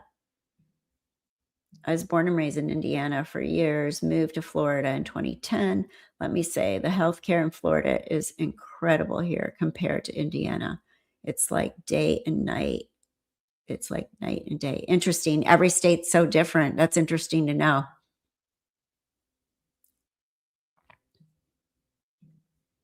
Not every state are there 72 hours. Okay, good to know too. Also, Kevin's point was she is allowed to sign voluntarily, and then she did sign a 5-day. Do those exist in mass? Good questions. Not only did she need a 5150, I understand that. She asked to be hospitalized. If so, what a shame. Yeah. And I want to read the civil lawsuit. I have not taken the time to read it, but I'd like to know what they're saying about why they're doing a medical malpractice, how much is involved in that. Wrong meds, or didn't see the signs that she should have been involuntarily committed, things like that. I don't know. Her husband's disdain for the mental hospital treatment was pretty clear watching TV Playing with Clay. Right. That probably, he's not accurate. I can say he's not accurate on that. I'm sure there were group therapies. I'm sure there's one-on-one talking to her, medications, all kinds of stuff. I don't think they just put her in there and had her play with clay. But that seems a little far-fetched to me. 5150 are in California law, to my knowledge. Yes, they are in California law. That's where I live. They don't exist on the East Coast. Interesting. There must be something, right? Danger to self or others, 72 hours, 5150. You guys don't have that on Massachusetts? Anybody in Mass? Okay, let me continue him. All these cops. Airway and intubated firefighters. him, giving him the medicines. Were you able to observe anything about the area of his neck? Yes. What did you observe about his neck? Dark red marks around his neck.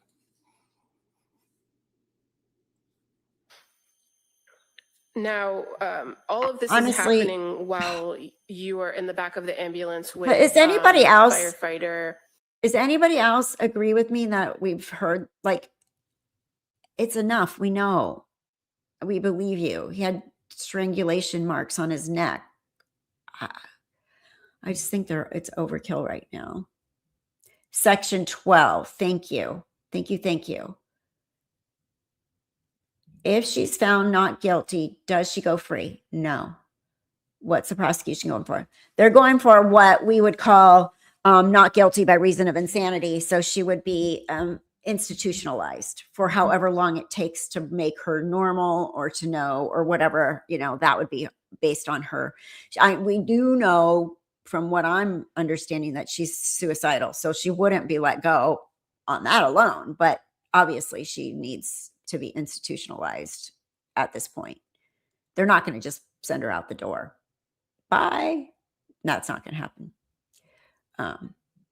72-hour hold. It can be extended with psychiatric evaluation for a 5-day. Thank you. So was that what happened? Because she was there for about 5 days? No, she took herself there though. The malpractice case may give me some information, but it is definitely going to be biased because it is them suing for medical malpractice. Patrick, Lindsay, 2 different cases. So in Illinois, we can petition and certify someone once they've been admitted. They can sign in as a voluntary patient. There's no length of stay. They DC only upon MD order. Thank you. Thank you. Heath, correct? Correct. And do you recall another Duxbury officer being present, Dan Doherty? Yes. Eventually, was that ambulance then sent to the local hospital? Yes. Which hospital did you guys go to? BI Plymouth. That's my understanding. If they get her back to a normal baseline, no threat to society or to herself or anything like that, then she could be discharged. But I believe even not guilty by means of insanity would have, and I don't know, maybe every state's different on this too, would have a sentence, a period of time before that could happen. It's very, very difficult to get more than 5 days at McLean's. You have to be completely different kind of patient than Lindsay was, for lack of a better description. Interesting. Florida has the Baker Act for mental health. And in Illinois, the patient chooses to sign voluntary paperwork. They can file a 5-day, which starts MD of the demand, which alerts MD of the demand for, a DC order in 5 business days or sooner. Interesting. Okay. Kevin, every state has its own involuntary commitment order. See in North Carolina, it's too late for that now. Her case will now be a caution, right? Bring awareness. I think that's the biggest thing, right? We need awareness because this happened. On the ride to the hospital, did you ever get a pulse for Dawson? No. Were you ever able to resume breathing using that method with the bag valve mask? No. The efforts to give him the medication, the epinephrine, did it ever do anything to start his heart? No. When you arrived at the Beth Israel Hospital emergency department, tell us how you transferred the care of the patient. We wheeled the stretcher in. We went into the first room, which is trauma 1 and trauma 2. We moved the patient over to their bed and then transferred care.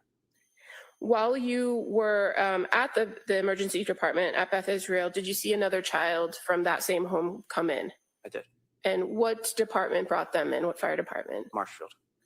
Did you do anything to assist Marshfield when they came through the emergency department? I assisted in This question, Kathy, new viewer. Hi, welcome. Hi, welcome. I'm looking at the chat and looking at the camera. Sorry. I'm like, ugh. When they commit someone, if it be voluntary or involuntary, do they actually get any real assessment or actual treatment? They should. That should be what happens. Absolutely. I would hope that's what happens. But yeah, it kind of seems a little sketchy though right now, right?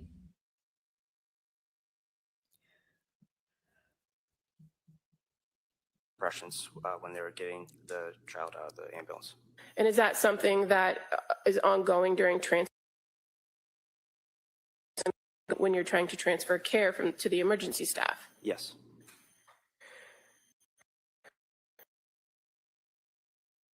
Being the father of the children at the emergency department that evening when you were there? I did. And you came in Dr. Clancy? Correct.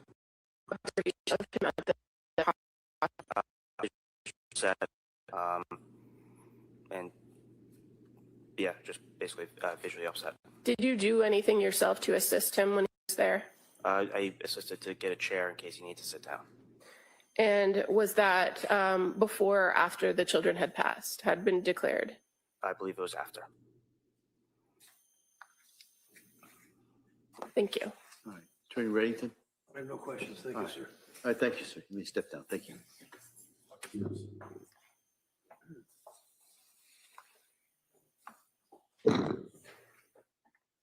The Commonwealth would call Patrick Dwyer as its next witness. Same objection to the record. Okay.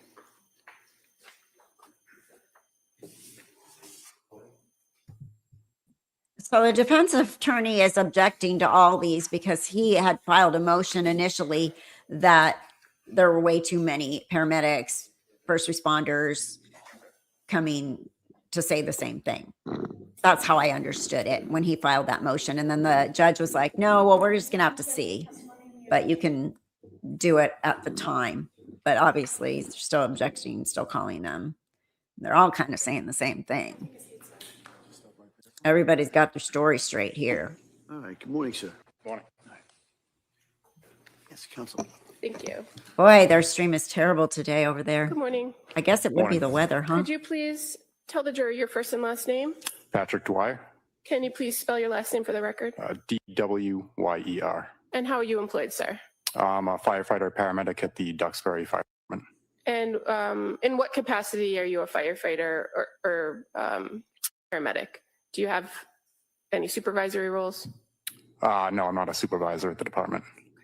Now, in your role as a firefighter and a paramedic, did you receive training for those roles? Yes. And how long have you worked for the Duxbury Fire Department? It's in my 8th year right now.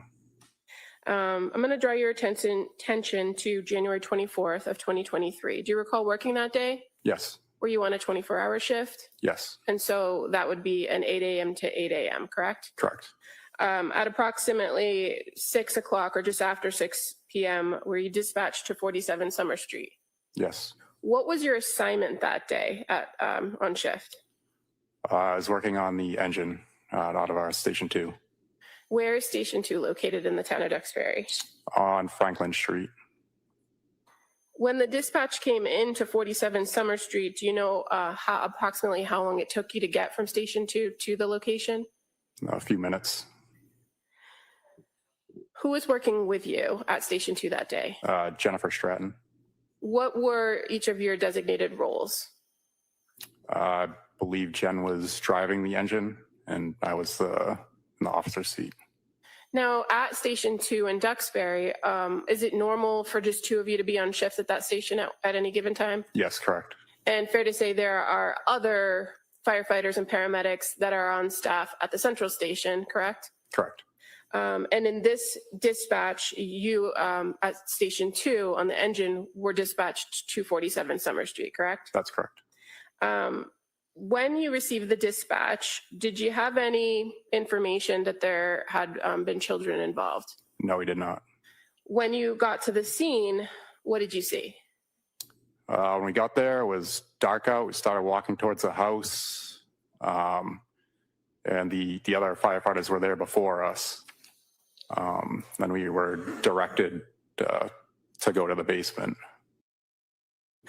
Before going to the basement, were you directed towards the outside of the house and then redirected to the basement? We were walking towards the backyard, so I believe that's where the first person was located. So we were kind of making our way back there.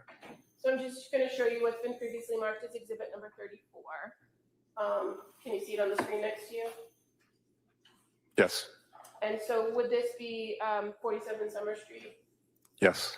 And fair to say you were on your way to the backyard on the left side when you were redirected? Yes. Did you ever make it into the backyard? We went through the backyard to go into the residence. But you were directed to the basement, right? Yes. If you could take a look at that screen again, I'm going to show you what's been marked as exhibit 38. Can you see over here sliding glass doors? Yes. Is that where you entered the house? Yes. You indicated that you also went to the basement, correct? Correct. When you got into the house and went down into the basement, which side did you go to at the bottom of the stairs, the right or the left? We went down to the left. What did you observe when you went down into the basement? We saw 2 children on the ground and the father sitting on the couch next to them.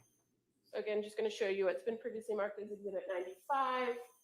Is that fair to be the left side Yes. basement? And exhibit 96. Where did you see the father? He was sitting on a couch or something in the area. Not sure exactly which one. Did you also observe the children on the floor? Yes. How many children? 2. What did you do when you observed the children? We started CPR. They were in cardiac arrest. Okay, and so which child did you work on?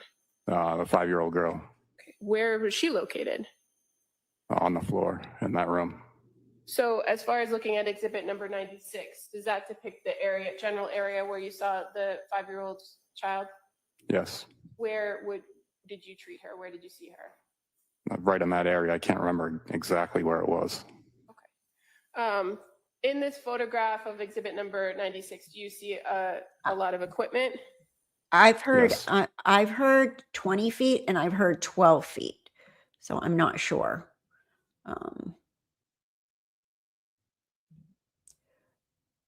The victims can't just be a footnote, although sometimes they almost become that. Rest in peace, Cora Dawson and Kellen. Yeah.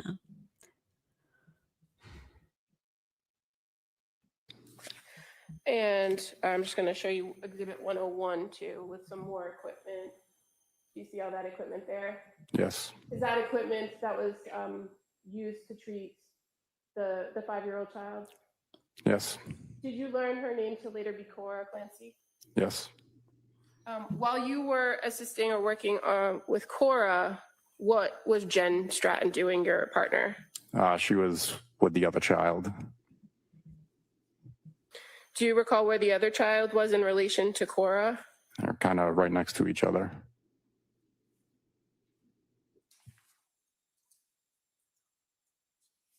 So again, showing you exhibit number 96, if you look to the middle of the photograph, there's a red spot on the floor. Is that a fair place where Cora was? Yes.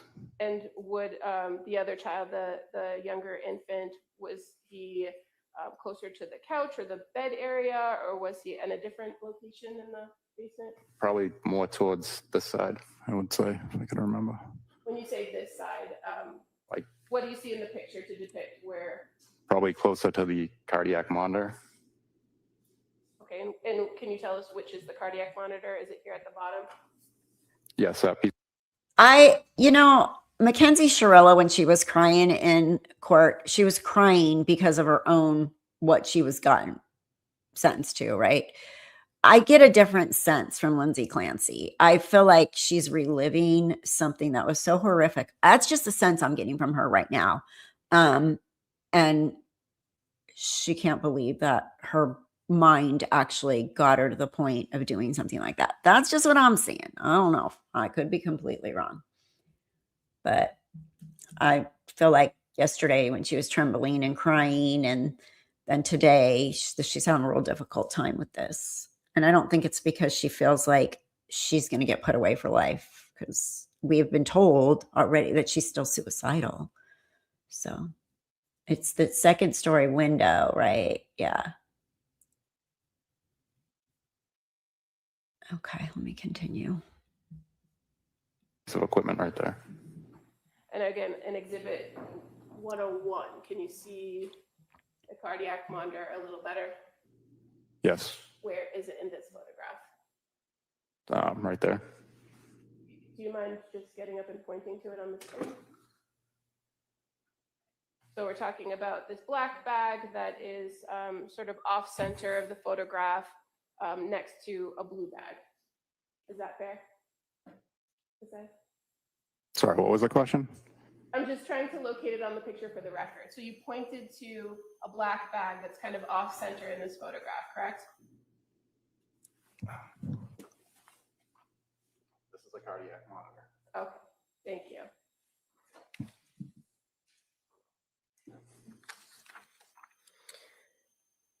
When you started to treat Cora, what were your observations of her when you came upon her? I noticed she kind of looked like she had some burst blood vessels around her eyes. Did you make any observations of the color of her skin? It was kind of pale, bluish. When you approach the patient, what's the first thing that you do to assess them? I check for breathing, check for a pulse. Did she have a pulse? No, Was she breathing? no. And when you're doing those things, are you able to make observations of the area around their face, like their nose and their mouth? Yes. In this circumstance with Cora, did you notice anything around her mouth? Around her mouth? Not that I can recall.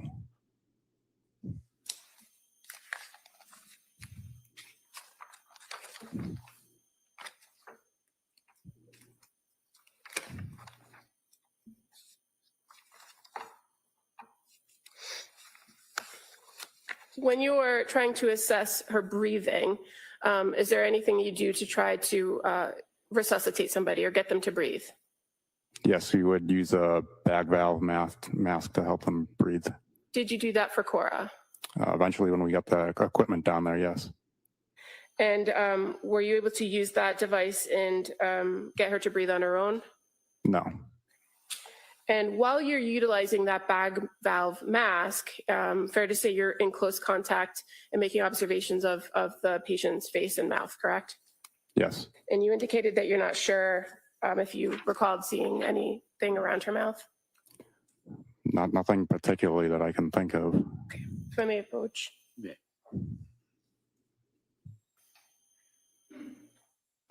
Just going to show you page 9, and if you could read like 17 through 19 to yourself.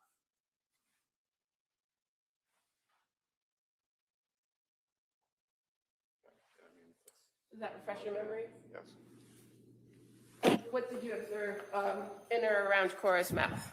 That she did have some blood in her mouth. Did eventually other emergency staff come down and help you with rendering aid on Cora? Yes. And fair to say, one of the things that you do is maintain compressions and CPR. Yes.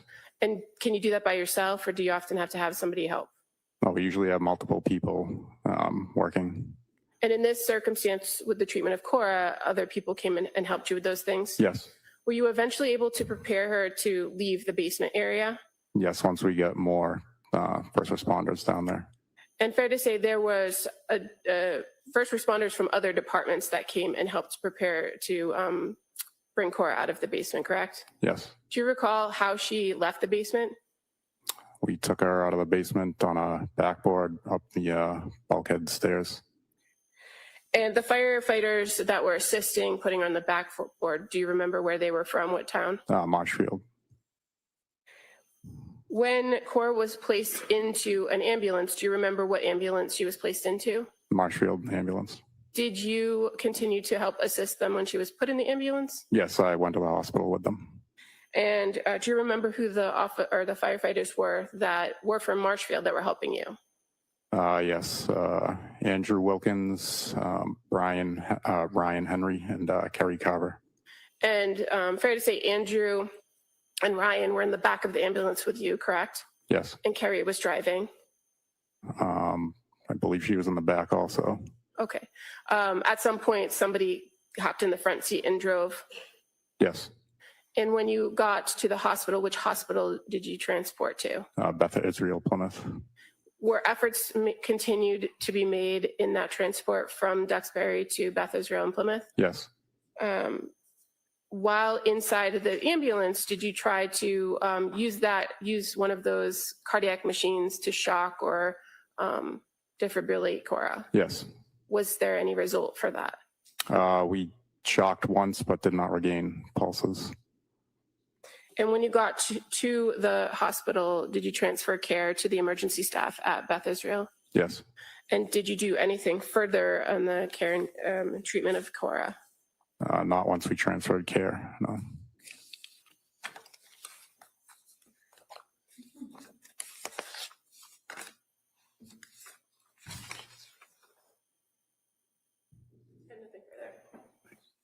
Mr. Reddington? No questions. Thank you, sir. All right, thank you, sir. You may step down. Thank Thanks.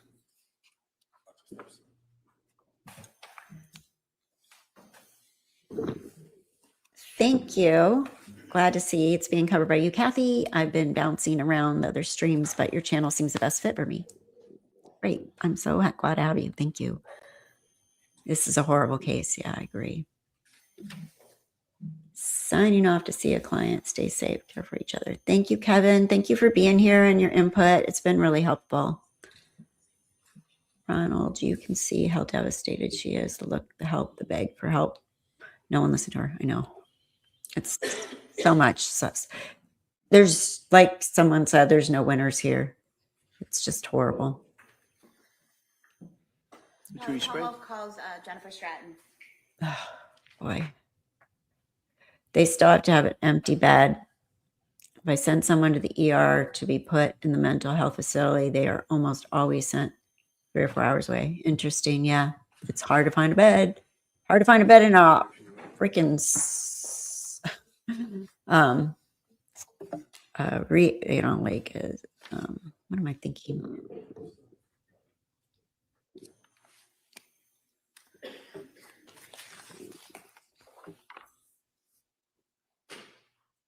Oh, skilled nursing sometimes too. Sorry, big brain part. I do believe Lindsay was suffering with postpartum depression and possibly psychosis too. Whether jury will find that she's not criminally responsible, yeah, is a big question. Mm-hmm.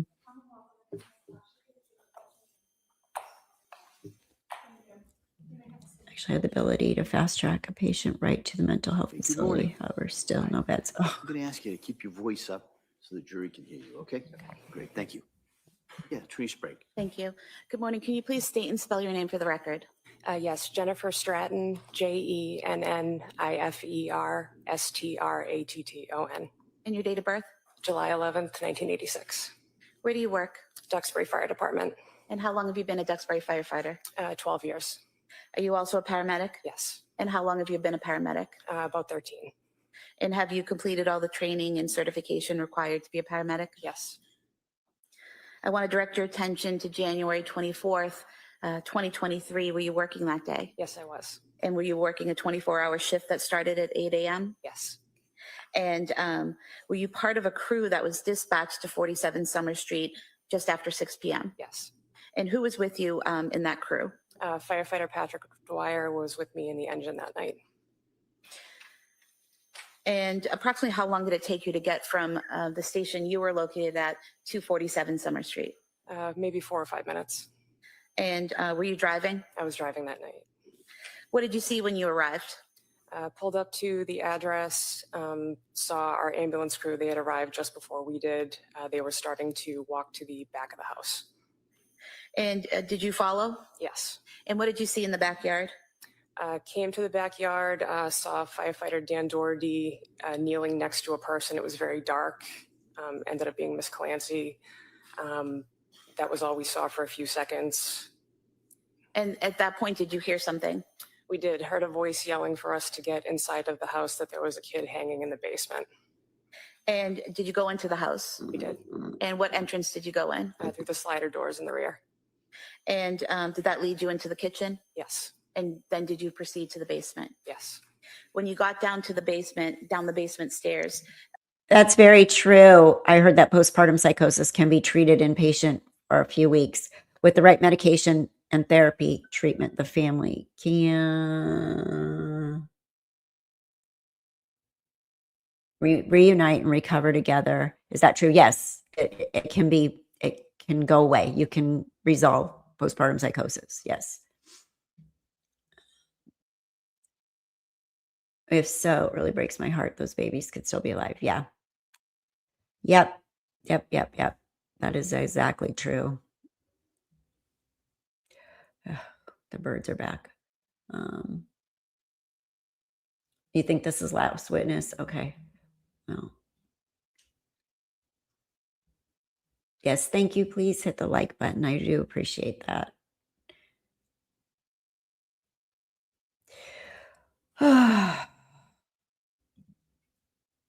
Yeah, so just this whole trial is going to be so exhausting, so heavy. All right, let me continue her. Would it be accurate to state that you can either go right or left? Yes. Which direction did you go? We took a left. And what did you see when you went left? We took a left and we saw Callan and Cora face up on the ground. And when you saw them, what did you do? I immediately jumped on the radio to ask for 2 additional ambulances, that we needed more help. And Patrick ran to Cora and I went to Callan. And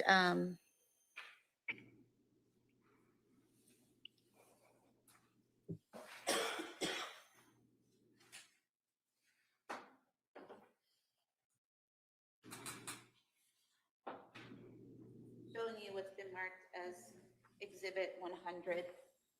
Is this the room that you entered? Yes. And where was Cora, to your memory?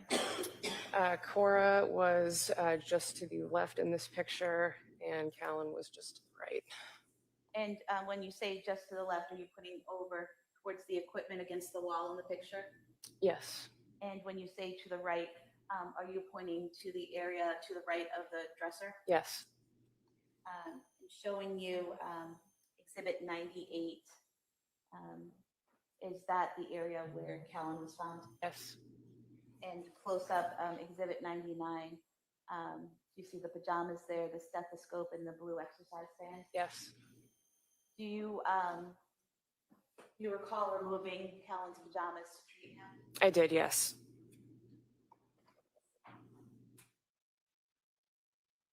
So when you went over to Callan, you remove his clothing. What do you do after that? I didn't remove his entire onesie right away. Made sure that checked him for a pulse. He did not have one. Immediately started chest compressions on him. Now, for this is an 8-month-old baby, Yes. correct? Is the way you do chest compressions for a baby different than other people, other ages? Yes, because of the size, you have to scoop your arms around and you compress with your thumbs. I'll allow it. So you said you have to put your hands underneath on the back of the child and then use your thumbs to do compressions? Yes. And is that what you did for Callan? Yes. And what did you do next? Continued CPR on him until more help and hands started to arrive on scene. We had an off-duty firefighter, Tom Brandt, come in, and he started to assist me. He took over compressions briefly while more help started to arrive. When Brandt took over chest compressions, what did you do? At that point, someone had brought down a bag valve mask to help us deliver oxygen to the child, and we started delivering oxygen to the child. And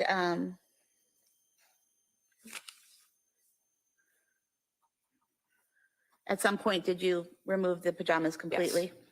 And when you removed the pajamas completely, was that so someone could attempt to get IO access through the baby's legs?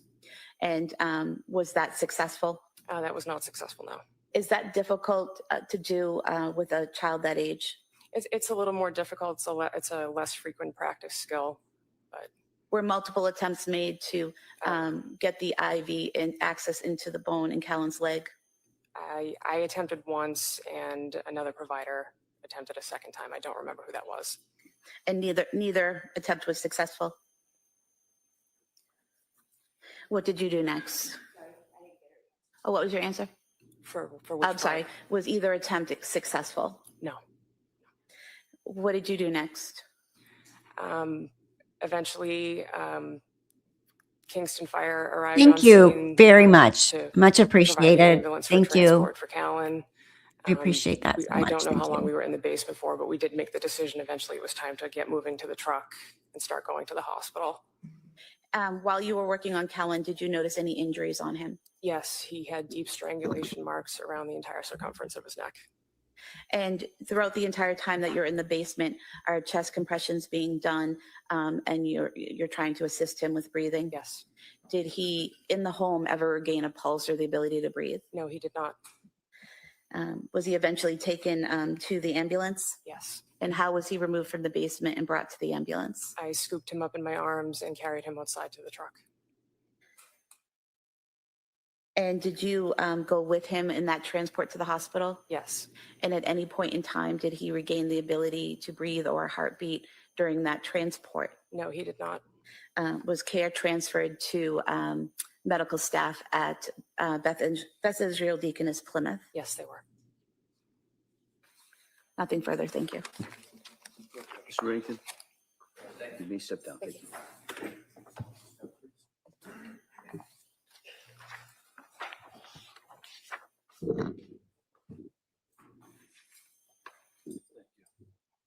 Commonwealth calls Robert Costanzo.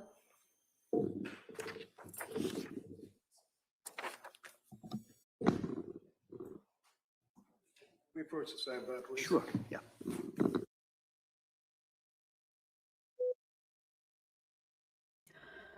Sidebar. Sidebar. Bar. Should I get a Massachusetts accent? Maybe my voice will be better. Yeah, so listening to birds are back. Kitty cat's got a dove in the window. It scares me when I should be used to it by now when I hear him pounce against the window, but it still makes me go, who's pouncing on my window? We play this game all day long. Anyway, this is hard to hear all these first responders go through what they saw, what they did, how they tried to save these babies, and how futile it was. It's very sad.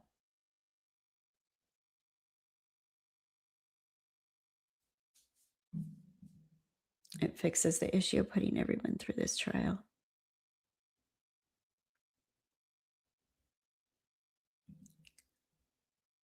Wait, the bubble, bubbler, they call a water fountain in Boston a bubbler?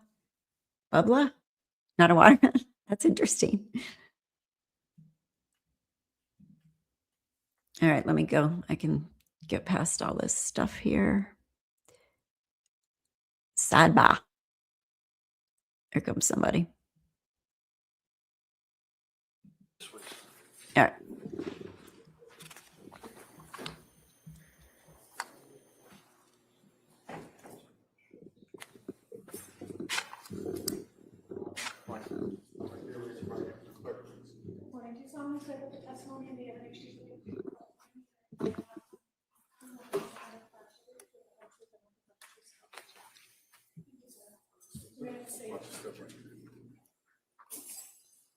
All right, good morning, sir. Morning. If I may? Yes, please. Thank you. Good morning. Can you please state and spell your name for the record? It's Robert Costanzo, Costanzo, And your date of birth, please. 4/24/1985. Where do you work? Pembroke Fire Department. And how long have you been a Pembroke firefighter? I've been there since 2011. And are you also a paramedic? I am. How long have you been a paramedic? I've been with Pembroke since 2011, and I started in EMS in 2006. And have you done all the training and certification required to be a paramedic? Yes. I want to direct your attention to January 24th, 2023. Were you working that day? Yes, I was. And were you working an overtime shift that day? Yes. What was your role on that shift? I was assigned to the ambulance. And at some point after 6 p.m. that day, was there a call put out by Duxbury Fire Department for mutual aid? Yes. And being members of the Pembroke Fire Department, did you respond to that request for mutual aid? Yes, we did. Who responded? It was me and my partner, Who was your partner? Dan Smith. And did you go in an ambulance or some type of engine? An ambulance. And did you respond to the area of 47 Summer Street? Yes, we did. And approximately how long did it take you to get there? Between 5 and 8 minutes. When you arrived, what did you see? There were multiple pieces of equipment, other ambulances, police cars. When you arrived, were you directed to the backyard? Yes. And did you see a patient there in the backyard? Yes, we did. And where was she located? She was on the ground with a Duxbury firefighter. She was already C-spined on a longboard with a collar. She was unresponsive, but breathing on the ground. And did you learn her name was Lindsay Clancy? Yes. And when you say she was already on a board with a C-spine, what type of equipment are we talking about? And if you could just explain to the jurors. So it's just a long flat board that we use to secure people when there's possible spinal injury. And she already had the collar on her neck. They had already started treatment prior to our arrival. So they had her all secured to the long backboard with the collar applied. And did you notice anything about her wrists at that time? Yes, her wrists were bandaged previously, assuming some kind of injury. There was no active bleeding or anything through the bandage. It was just, but her wrists were bandaged. Was it white bandaging? Yes. And so nothing was seeping through to your eye? Did you see anything on her neck area? She had some superficial lacerations that we could see around the collar, but we don't typically remove equipment after it's already been placed. So I didn't investigate any further than that. There was no active bleeding that I could see, so we just left it alone.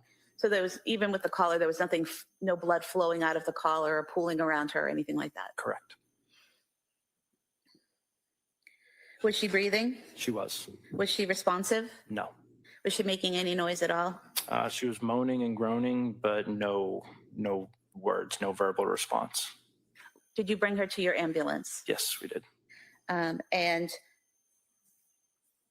when you got to the ambulance, what was your role? I was the tech in charge, so we did as much of an assessment as we could without removing her from the board to look for any further injuries. Other than the injuries that the Duxbury Fire Department had already found, we didn't find any further injuries. And then we continued with treatment, vital signs and such. When you did the assessment, did you look at her head? Yes. Were there any cuts or bumps or dents that you noticed in her head? Not that we noticed, no. What about her arms other than the bandaging on her wrists?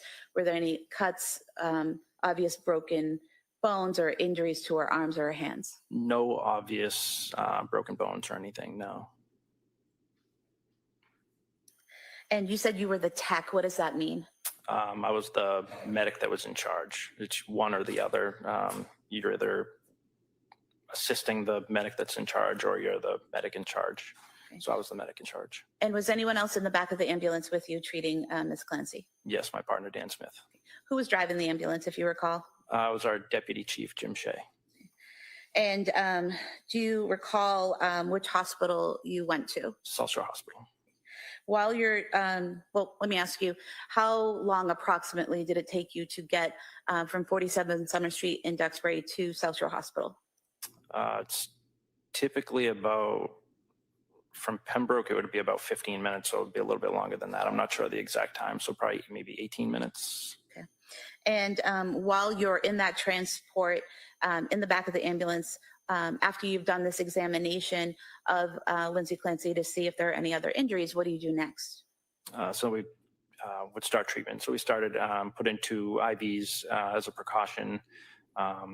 and any other treatment that was needed. So we noticed that her pupils were constricted, and she was unresponsive. So we treated for a potential opioid overdose. We gave 2 milligrams of Narcan, and she seemed to become a little bit more agitated, trying to grab, reaching out with her arms, but no verbal communication. She never like fully woke up. And have you given Narcan to individuals in the past in your role as a paramedic? Yes, I have. What is the typical reaction when you give a patient Narcan? It depends on the drug that they took or the amount of drugs that they took, but depending on what they take, their respirations will go up, their pupils will get a little bigger. Sometimes they fully wake up. We know who they are, who's referred to. The patient.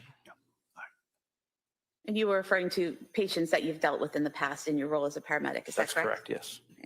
And so they would often wake up when given Narcan? Yes. And what type of drugs, based on your training experience, does Narcan work on? We're trained to use it for opioid overdoses, so heroin, fentanyl, other drugs like that. Okay. And does Narcan typically work on benzodiazepine? We are not trained to use it for anything other than opioids. And when you gave Lindsay Clancy the Narcan, she did not wake up, correct? No. Did you provide any other care to Lindsay Clancy on the way to the hospital?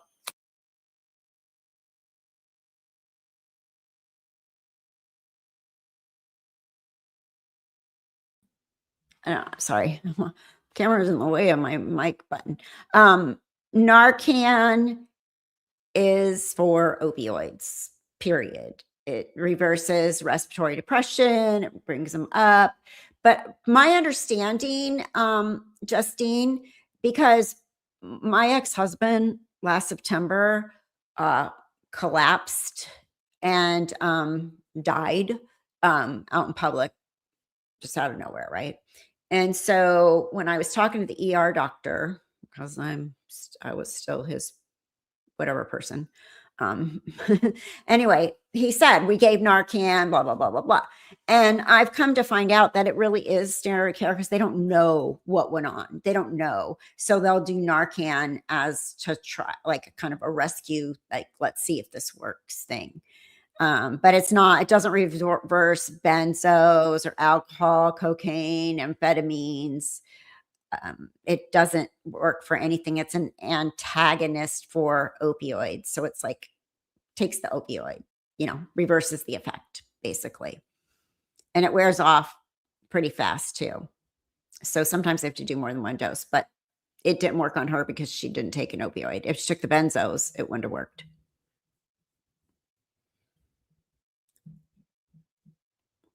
Just continued to monitor her vitals and make sure there was no decline. And once you arrived at the hospital, did you transfer her care to the hospital staff? Yes, we did. No other questions? All right. So you're not trained in Narcan on benzodiazepines, is that correct? Yeah, we don't give it for benzodiazepines. And in any event, when you gave Narcan to the body that was laying on the ground, she had already been wrapped up on her wrist, right? That's correct. Already been wrapped up, had the thing on the neck to prevent the head from moving, right? That's correct. And also it had bandages perhaps on her neck area, I'm not sure. There were no bandages that I could see because Just the the neck collar thing. blocks. Yeah, most of it I could see. There are some holes in the collar that we could see some superficial lacerations through, Right. but there was no active bleeding. Her wrists were already bandaged, so we don't take the bandages off after they're on. And Okay. there was no blood Good. throughs. I asked the questions, you can answer them, okay? Narcan administered to Lindsay Clancy on the ground, yes? In the ambulance, but yes. And there was no reaction. It didn't have any effect on her, right? She appeared to become a little bit more, she started like reaching and grabbing a little bit more than she was before. That's consistent as well with a person who's had a head injury, right? Could be. So in any event, the Narcan that you're trained would be dealing with opioids, right? Yes, that's correct. Now, did you know, sir, at all that she suffered a burst fracture of a cervical spine? Did you know that, sir? No. T5 through T6, T4, 6, 7, 8, all exploded, fractured. Did you know that? No. Did you know that there was hemorrhaging into her body, that she fractured every rib in her body? No, It was pretty dark out there, wasn't it? it was. Did you obviously administer aid to her, or did you also have like a flashlight on your head, or were you holding a flashlight, or what? She was already packaged. She was already on the longboard and everything. So we picked her up, put her on the stretcher, and moved out of the backyard into the ambulance. So how long did you handle, if you will, her while she was laying there? On scene, we were only on scene for, I think it was 7 minutes, I think total on scene from the time that we, Chaotic? yes, And it was dark in the backyard, right? yes, There was no exterior lighting, nothing on the house that was lit up like spotlights or anything, right? that's correct. No flashlights, right? No, And you scrutinized a hole in the thing that goes around the neck when someone has a head injury, especially a cervical injury, thoracic injuries. You scrutinized a hole and noted that there was superficial wound to the neck. that's all we could see through the side of the collar, Who's we? me and my partner. Was your partner scrutinizing the hole as well? The whole, I don't, You said there's a hole in the thing that goes around the neck. yeah, there's holes in the collar that you can see through. Right, and you were scrutinizing. You were looking through it, right? Yeah. You just told the jury you saw Yes. superficial part of the neck, right? Yes. Did your partner look through the hole as well? And you've talked about your testimony with the district attorneys in the past, haven't you? Yes, One of the things that they asked you is whether or not it appeared as though the injuries to her neck or wrist were superficial. Isn't that right? yes, And other than looking through the little hole in the thing around her neck in the dark, you didn't see her neck after that was removed, did you? no, That's all you have. Como, redirect. Sir, after the 7 minutes that you were in the dark backyard, you were then in an ambulance for 18 minutes with the patient, correct? that's correct. And there's lighting in the ambulance, correct? There is. And during those 18 minutes in the well-lit ambulance, did you ever see blood seeping through the bandages on her wrists? No, During those 18 minutes in the well-lit ambulance, did you ever see blood pooling around her neck or flowing from the neck? no. Thank you. Anything further? No. Okay. Thank you, sir. You may sit down. Thank you. They really are, oh my gosh, with the birds, they really are pushing that these cuts were not life-threatening. They're pushing that more than the fall to be life-threatening, more than the fact that there was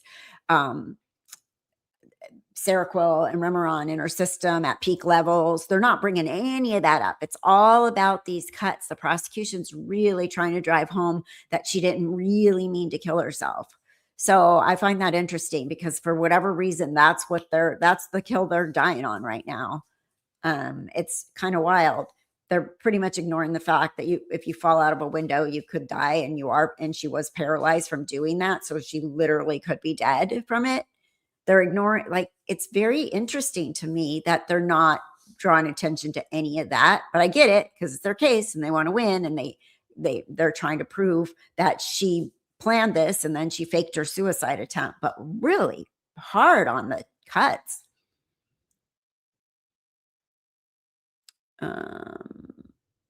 I see they're trying to prove intentional, so maybe laying the groundwork for motive, but it's not obvious, at least to me. Yeah, they want to prove that she planned this, that she was in her right mind, that she wanted Patrick out of the house so she could do this. She looked at the map to see how much time she had so she could get it done. And then she decided to fake suicide herself because she just didn't want to be a mom anymore. So that's what I got out of their prosecution's theory at this point. Yeah, they're pushing real hard that it was intentional to kill the kids, but not intentional to kill herself. It was all just like a big scam. I mean, I'm still, more than the first responders and the paramedics, I'm still very interested in the actual physicians that treated her at the hospital. As someone who has seen a lot of suicide attempts, yeah, they looked like self-harm wounds.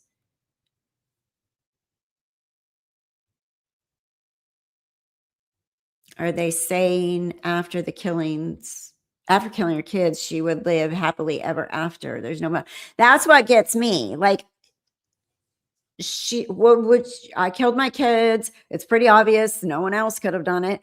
And now I'm just going to live happily ever after. I saw somebody make a comment that, well, maybe she wanted to live in a mental health facility for the rest of her life. Seems kind of weird to give up your nursing career, your husband, kill your kids instead of just driving away if you don't want to be a mom anymore. Because you're going to get caught, clearly, in this situation. There's nothing on the down low sly. She's not saying, oh my God, somebody kidnapped my kids out of my car when I ran into the store, or I looked the other way and they took them out of the shopping cart, and then she killed them and hid them somewhere. It's just so weird to me that's part of why I lean towards a psychosis, because it doesn't make any logical sense to me other than that. All right, let's see what happens here.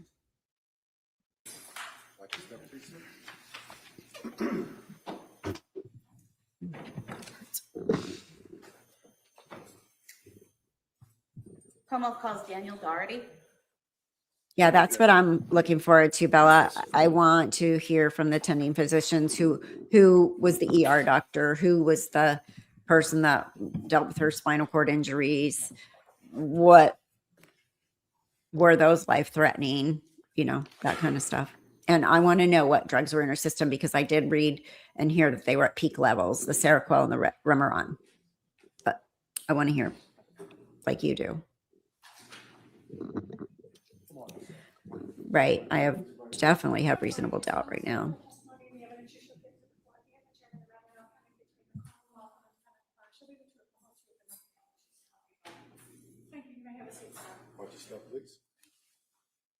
All right. Good morning, sir. Good morning. All right. Thank you. Good morning. Can you please state and spell your name for the record? Daniel Dougherty, Dougherty. And your date of birth? 8/27/1986. Where do you work? Duxbury Fire Department. How long have you been with the Duxbury Fire Department? 5.5 years, full time. Are you also a paramedic? Yes. And how long have you been a paramedic? 4 years. And have you completed all the training and education and certification required to be a paramedic? Yes. I want to direct your attention to January 24th, 2023. Were you working that day? I was. And were you working a 24-hour shift? Yes. Did you? He said that he was day on only been a. shift? Did she ask how long he's been a paramedic right now, or how long he was been a paramedic at the time of the tragedy? If he's only been a paramedic right now, then he was only a paramedic for a year, which doesn't matter. He's still a trained paramedic, but I was just curious. Firefighter paramedic. And sometime after 6 p.m., did you respond to 47 Summer Street in Duxbury? Yes. And when you responded, who was with you? Firefighter Heath was driving and firefighter Nudd was in the back.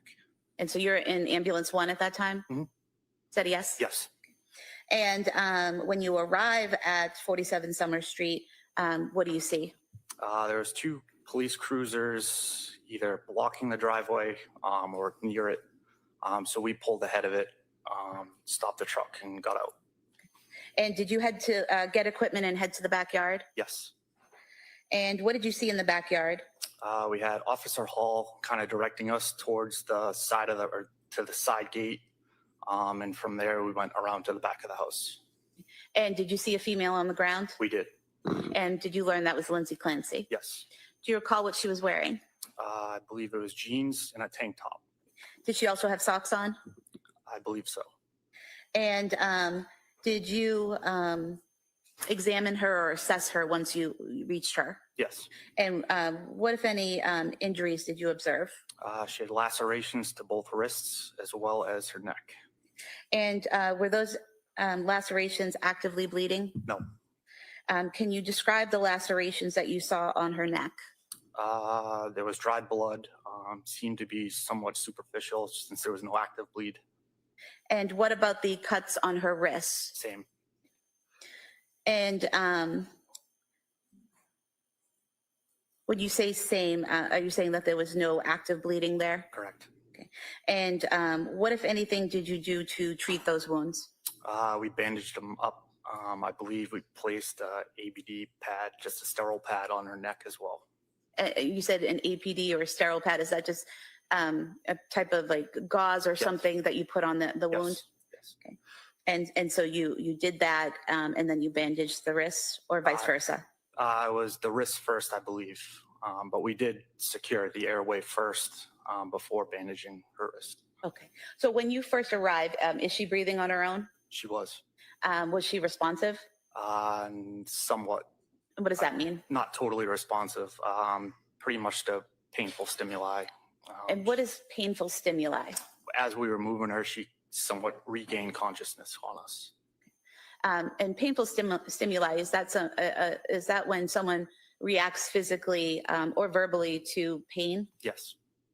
And so you said that you assess her when you first get there. You said you did the airway first, is that right? Yes. And how did you go about doing that? We placed an OPA device to secure her tongue down, just to protect her airway. What's an OPA device? It's a plastic device that depresses the tongue just to keep the airway open. Okay. So it's not the tube that goes down? No. It's just something that holds the tongue down? That's correct. Okay. And after you did that, what was the next step? We placed a non-rebreather air mask on her and set the oxygen. So is that just a mask that goes on the face providing oxygen? Yes. And then what did you do next? From there, that's when we heard the scream.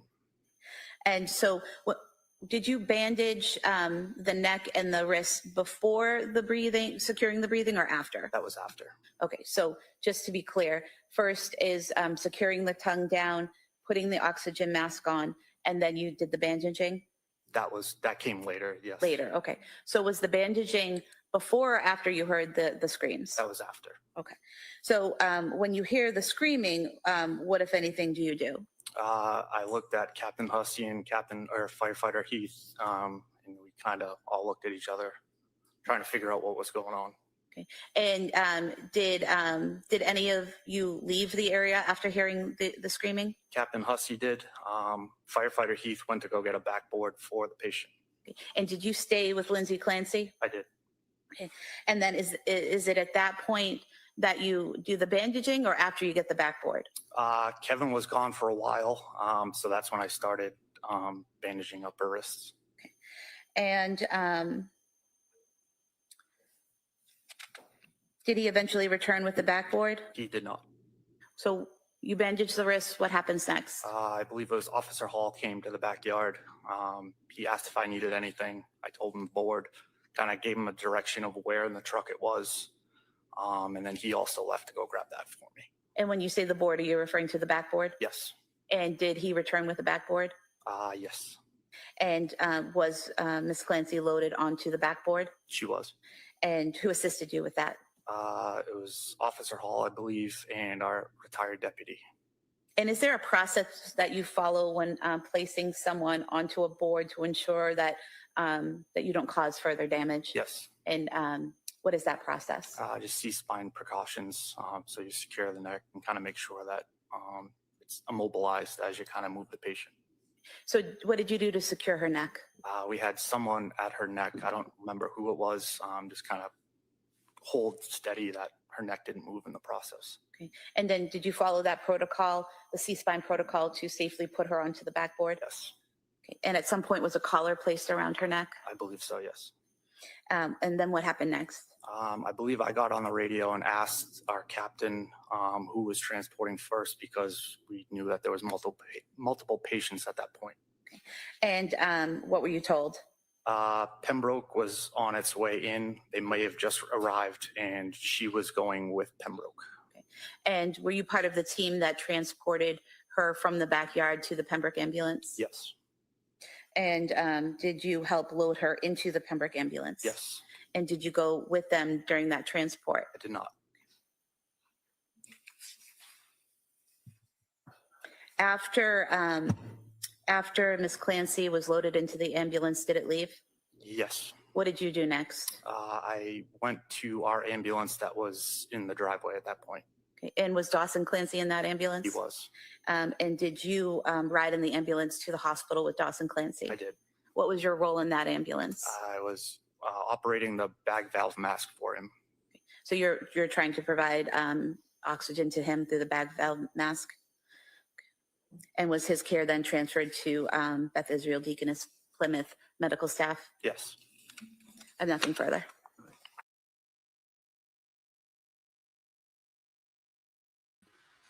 I just want to make just a comment about your comment.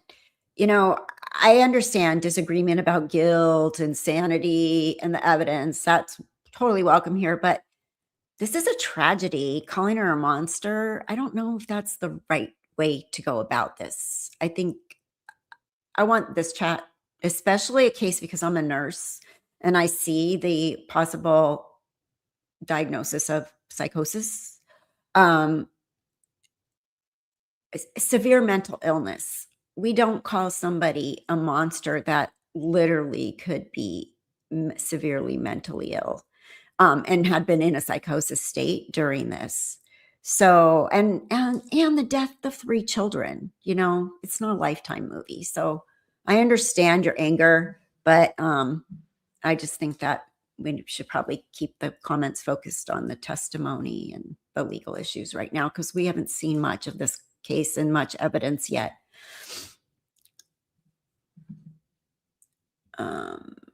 Cutting is a real psychotic diagnosis. I had a OR patient that came in from the ER one morning with self-cutting. She was hollow, dazed. We got her wounds treated with skin staples, off to mental health unit. Right.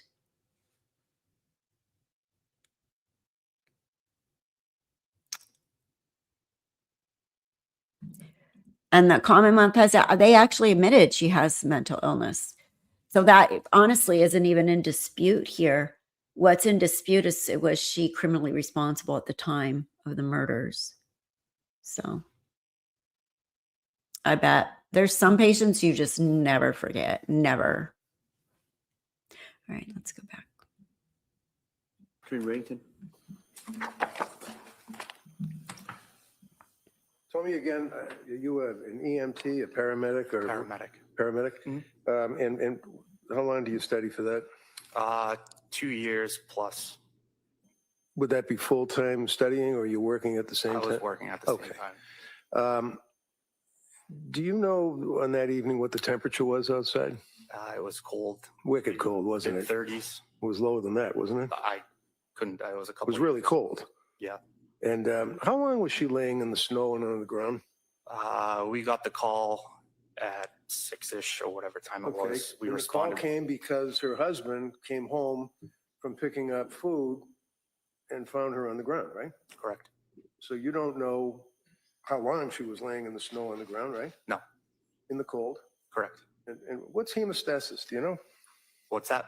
What's hemostasis? What does that mean? Just the coagulation. And you know what the effect of hypothermia? Let me ask you, what's hypothermia?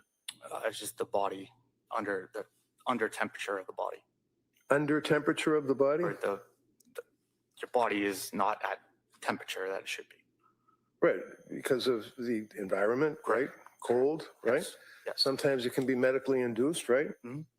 Hypothermia affects the blood flow, doesn't it? Yes.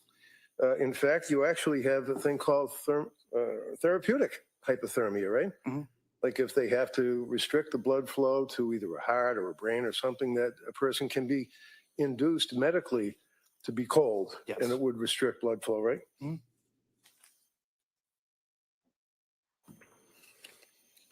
So all these questions about whether or not there's blood seeping through the wrist bandages and whether or not there's blood through the holes on the neck brace, you don't know what effect the hypothermia, if any, had on that, would you? No.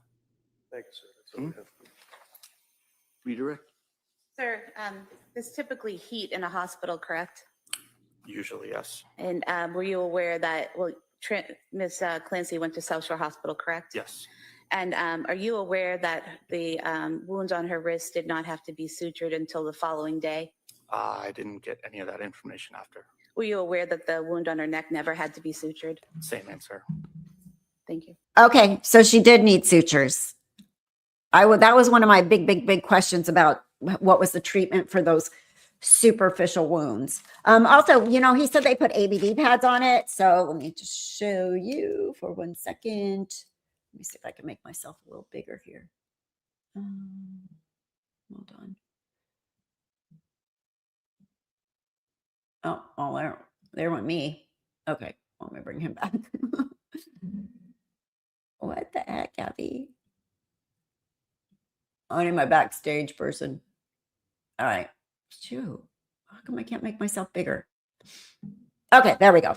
ABD pad, just because I have some.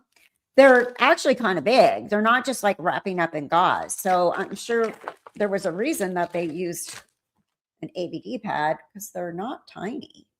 Like, look, bigger than my whole face. And they're thick. And, you know, sometimes stitches don't have to be stitched right away. They watch it and they start oozing and bleeding and they stitch it later. Yes, it's a surgical dressing. So actually on here, abdominal pad, protector, abdominal. We would use them on top of big sutures like C-sections in the OR. We would put this over, you know, a couple of them because sometimes they ooze a little bit too to protect it. What's Nightbot doing? Nightbot. She had mental health issues. They were not caused by self-induced things such as being a drug addict. She did not choose this, in my opinion. No, I agree. And everybody's agreed that she had a mental illness, like postpartum depression, probably postpartum psychosis. So let's see what happens. Yeah, Nightbot was picking on you all day yesterday. All right, let me get him back up here for you in the right way. No. There we go. Okay, continue. Anything further? Thank you, sir. Thank you. Sit down. Thank you. Interesting that she asked about heat in the hospital. It was cold out. I'm sure she had some hypothermia going on. The prosecutor is trying to downplay that, but didn't they heat her up in the hospital?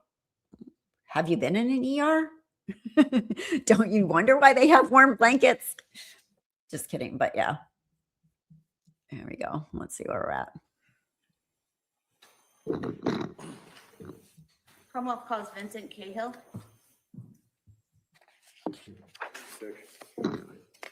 You may testify.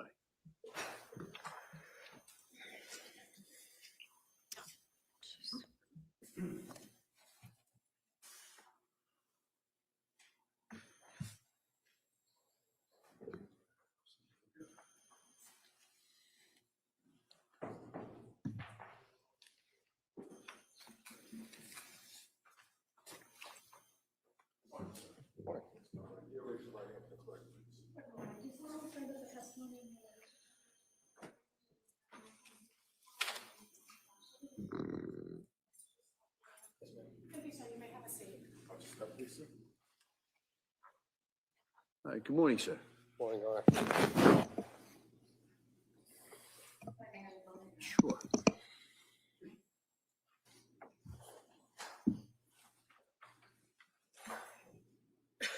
Good afternoon, sir. Can you please state and spell your name for the record? Sure. My name is Vincent Cahill, to be V-I-N-C-E-N-T. Last name Cahill, that'll be C-A-H-I-L-L. And your date of birth, please. 11/11/1996. Where do you work? I work at the Duxbury Police Department. How long have you been with the Duxbury Police Department? About 5.5 years. I want to direct your attention to January 24th, 2023. Were you working that day? Yes, ma'am. Were you on patrol? Yes. And directing your attention further to approximately 6:11 p.m., were you dispatched to 47 Summer Street in Duxbury? Yes, ma'am. And when you arrived there, well, how long did it take you to get there approximately? A couple minutes. And when you arrived there, what did you see? When I arrived there, I saw a cruiser in the driveway, as well as an ambulance and a fire captain. And did you head to the backyard? Yes. And did you see a woman on the ground there being cared for? Yes. And did you later learn that was Lindsay Clancy? Yes. At some point, do you hear or did you hear loud screaming? Yes. And as a result of that, did you go inside the home? Yes. And did you go to the basement area? Yes. And when you went down the basement stairs, did you go to the right or the left? I initially went to the right and I was following the father. So as you're going down the stairs, you say the father, is that Patrick Clancy? Yes. Do you see him as you're going down the basement stairs? Yes. And where is he coming from and where is he going to? It's coming from my left, heading to my right. And what is his demeanor? He was screaming. And as you came down the stairs, did he point in a direction? Yes. Where did he point to? To the left side. And is that where you headed? Yes. And when you went to the left, did you see two children on the floor in that area of the basement? Yes. And what did you do? I checked the pulse of the 5-year-old girl and passed that information along. And then when fire came on scene, I then was backing away because fire was going to start taking over, taking care of the 5-year-old girl. I then backed into the infant who was on the ground. So you said that you checked the 5-year-old. Was that Cora Clancy? Yes. You checked her for a pulse. Did she have a pulse? No.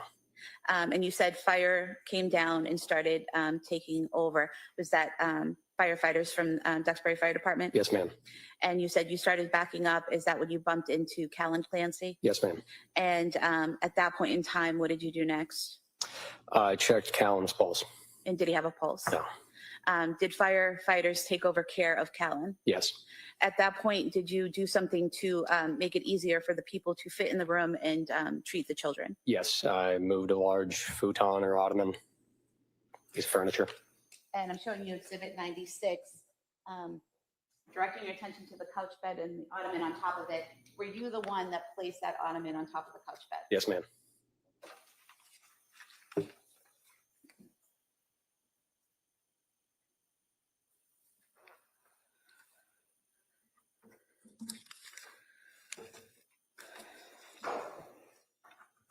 After that, were you asked to help get some equipment for the children? Yes. And did you do that? Yes. And did you bring the equipment to the basement? Yes.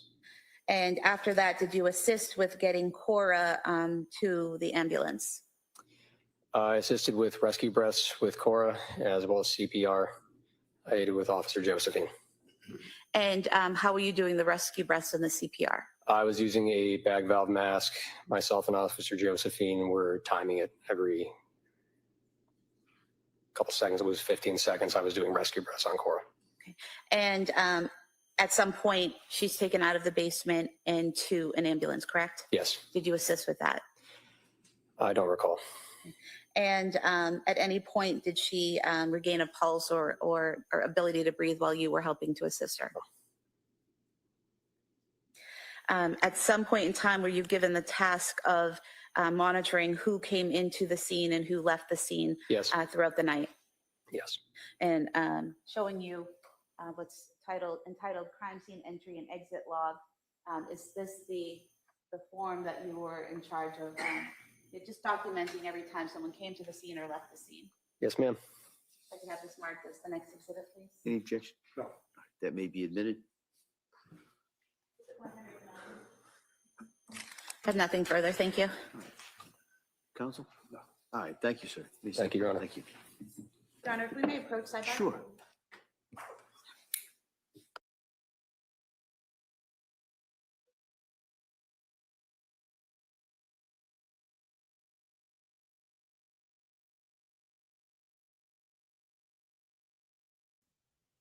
Did they even take any breaks today? I feel like they didn't take any breaks. Can you hear me? Where am I? Ugh.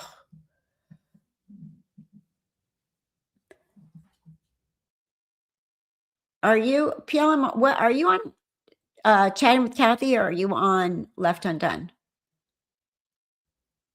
I know. I'm right there with you, Carolyn. I'm just like, okay, I understand. I know. I think the jury's probably there too at that point, at this point. You think this is where they end, but you were wrong before? Okay. You want to put money on it this time? You want to bet some money on it? You're on Chatting. Okay. Okay. That's what I wanted to know.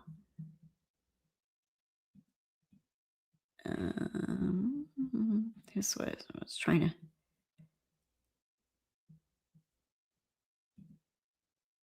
to. So let's see what's happening here.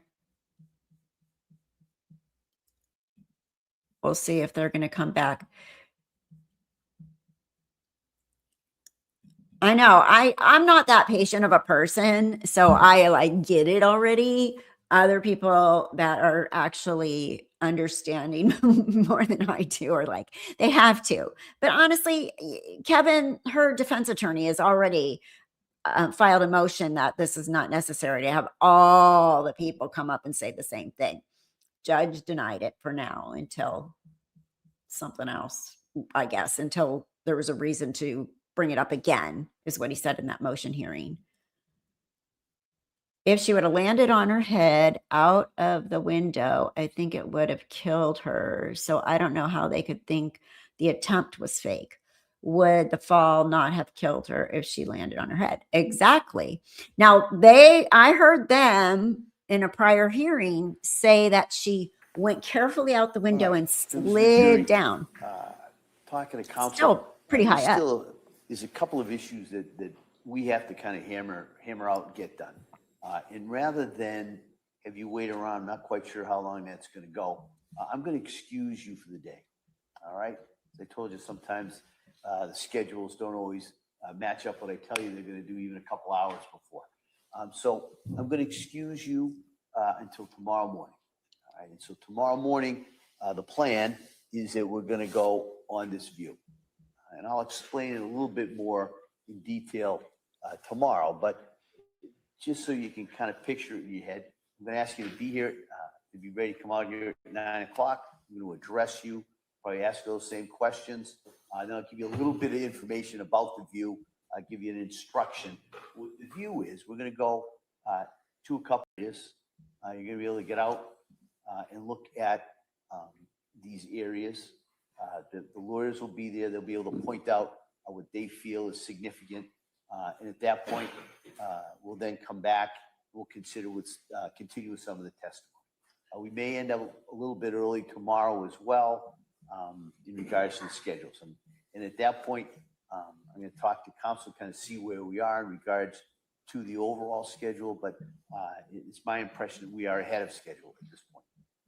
So I just kind of wanted to let you know that. So I'm going to excuse you till tomorrow morning rather than have you sit here and just kind of wait in regards to that. So I'm going to excuse you till tomorrow. I'd ask you to be here at 9, check the weather, but you'll be on the view in the morning, and then there'll be some witnesses in the afternoon. All right. So remember, I'm going to ask you those questions. Don't read anything. Don't talk about it. Don't do any research. Don't take any field trips. And I'll see you tomorrow morning. Okay. Thank you. Court, all right. Dental Lori and PLM, I gave you wrenches for this channel. Yeah, I don't feel like you're committed to anything, but just to have, because you guys are good at recognizing things in the chat. And anyone else that's here a lot want a wrench so they can help out? Just ask Justine. Anybody? Let me know. Do you guys want to see the birds? Let's get up. What do we call this? A palate cleanser? Okay. Okay. I think you can be let me hold on. Didn't they say Lindsay was competitive cheerleader in addition to her nursing education? I'm sure she knows a lot about the dangers of landing wrong when falling from a height. True. They did say she had a head injury too. I think you can be delusional with intense jealousy, but to be in an active psychosis, I don't know. But she has had postpartum depression more than once, which points to postpartum depression with psychosis, right? And it can get worse with each pregnancy, right? Okay. All right. Let's see. Let me give you a wrench here. Yes, for the wrench. There we go.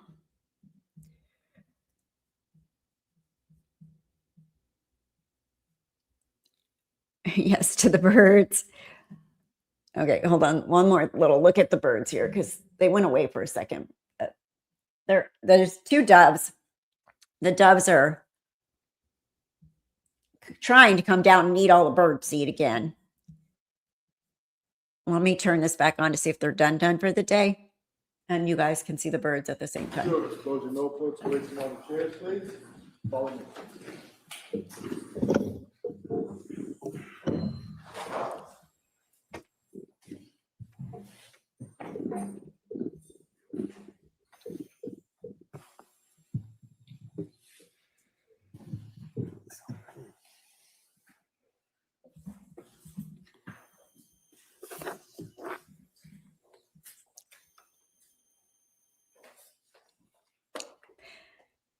Sammy, my cat, says this is the best show on TV, is this bird show. All right. So we'll be in recess until tomorrow. The court, the media, the court had issued previously a specific order regarding the view. There's a supplemental order issued this morning. So everybody should just be aware of that. And I want to thank everybody for their consideration. And we'll be in recess until tomorrow morning. All right. Let's remove. Okay, so we can look at the birds for a minute while I finish up here. There we go. Now you got a dove in the window and Kitty Cat's going to go get the dove. This could be live stream, right? We can just live stream birds all day. I think some people do stuff like that. So he's coming. And look, the dove's like, nah. Okay. I wonder what the media order is for the view. Oh, that's a good question too, for sure. All right. So thank you guys. You guys have been amazing. Thank you so much, with a few kind of trolls that dropped in, but for the most part, everybody's been really great today. And I appreciate all the kind commentary. Even if you have opposite opinions, that's what we want around here. Opinions matter, and kindly, and no attacking people personally. See, that dove don't even care anymore. The cat's like, well, let me sneak attack this way. Maybe it'll work. Nope. Sorry. I'd rather eat than be scared of a big black cat. Like the birds are smart. They've realized that he can't get them. Thank you, Bella Italian. Thank you. So Sammy's show next. We have, thank you, Justine. We have the kitty cat bird.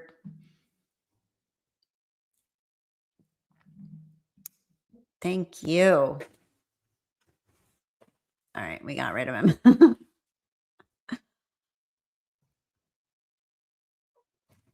I know. They go, you chase them away, kitty cat. Then they come back. We do this all day long. Thanks. It's an important case, but not one to watch alone. I agree with you completely. I'm glad I have you guys to watch it with, because I'd be sitting here talking to myself and frustrating. I mean, it's a very important case. I think it's going to raise a lot of awareness to perinatal mental health. Unfortunately, 3 children had to be murdered because of it, but I think it'll help. If you want to learn more about perinatal mental health, let me bring back the website that I can share with you guys.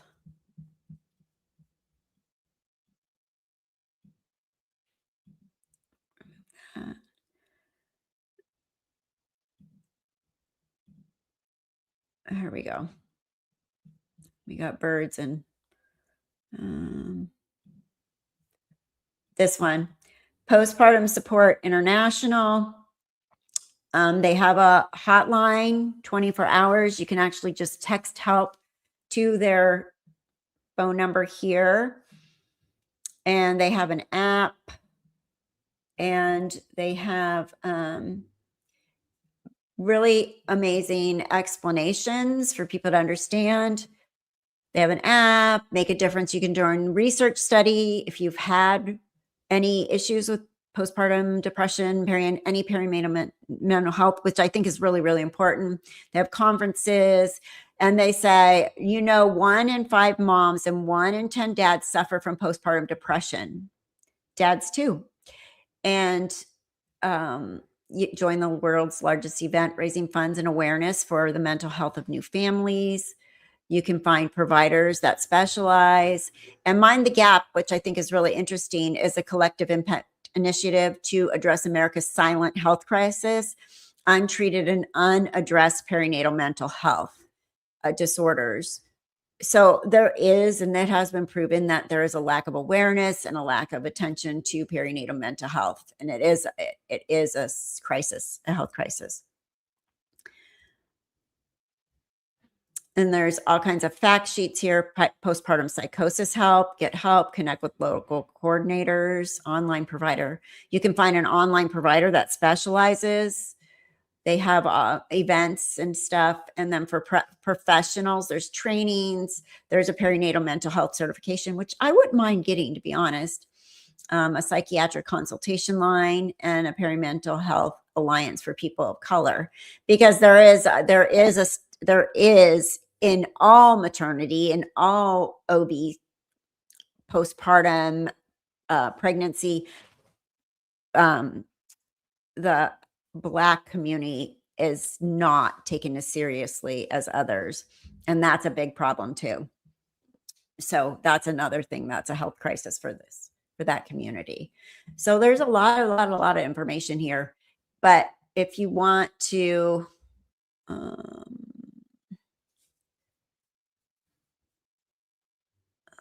let's see, which one was I going to look at? Oh, signs and symptoms of perinatal mental health, signs and symptoms. Look at, these are what I was telling you. There's all these conditions. There's perinatal depression, pregnancy, post-loss, and postpartum. It gives you all the symptoms, the risk factors, because they are perinatal anxiety, which I think is what she initially had when she was trying to go back to work and started getting real anxious about it. Perinatal obsessive compulsive disorder, perinatal post-traumatic stress disorder, bipolar mood disorders. And this is one I found really interesting that I learned during this case. Research shows that 50% of women with bipolar disorder are first diagnosed in the postpartum period. That's significant. And then perinatal and postpartum psychosis, which is what I believe we're dealing with here. It's a serious perinatal mental health disorder that usually has an onset in the first 2 weeks. Now, I've heard people say it happens in the first 2 weeks. It can't happen later, but that's not true. It can be experienced up to a year postpartum. And it occurs in 1 to 2 out of every 1,000 deliveries. So that's not that insignificant. Out of every 500, we had 500 deliveries a month in our hospital, right? Okay, so meaning maybe one of those people could have had perinatal psychosis. So there's information to learn about it. You can find information on support and resources. So, and this is what I've said a million times, an active case of postpartum psychosis is considered an emergency, and you should reach out to one of the numbers listed under their treatment below. It's an emergency. It's as if somebody's having a heart attack, except for it's their mind. And I will turn my camera back this way. So yeah, there's a lot of information here. Symptoms, which I believe she has. Delusions or strange beliefs, hallucinations, seeing or hearing things that aren't there, feeling very agitated, hyperactivity, having more energy than usual. I think they relate to the insomnia thing. Severe depression or lack of emotion, decreased need for or inability to sleep. She has that. She had that paranoia and suspiciousness, rapid mood swings, difficulty communicating at times. So mania, depression, delusions, hallucinations, paranoia, difficulty thinking, trouble sleeping. The risk factors, the most significant risk factor for postpartum psychosis is a personal or family history of bipolar disorder or a previous psychotic episode. It may also include prolonged lack of sleep, for instance, going days without sleep, so she has a lot of these she checks a lot of these boxes. Yeah, I think it doesn't hurt to educate ourselves on this, and because this is the defense's position. And you can recognize it if you ever notice it in other people as well. So.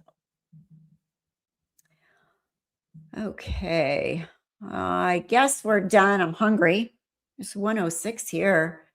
Anything else? Anybody else? It's important to get more funding back into mental health care too. We must call our representatives to make changes in America to mental health and healthcare patients falling through the cracks. Absolutely, 100%. Agree with you. The whole thing, not just perinatal. Call your representatives, your voices matter. And they listen. You know, it's really kind of funny. I had an issue with getting my state disability and I called my representative. They literally handled it. They handled it in like 30 minutes. And I couldn't get through the employment disability desk. I was having to call, and then call and didn't get things done. And I'm like, I need my money. Because California, you have state disability insurance that you pay into where it can replace your schedule. It can replace your salary. It's like 70% of your normal salary. So anyways, when I went off on state disability, I was having the hardest time. And there was this big gap in my money. And I'm like, I need my money. I called my state representative. Within 30 minutes, they had it handled. EDD people called me and I got my money literally the next day. So they do listen. They do listen.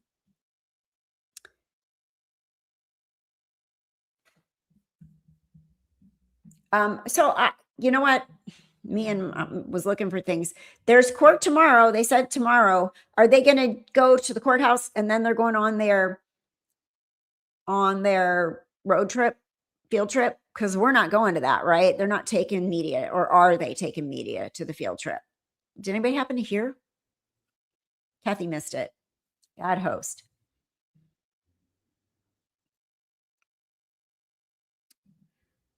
Wasn't his trip to New York in 2022? Then he went to San Francisco.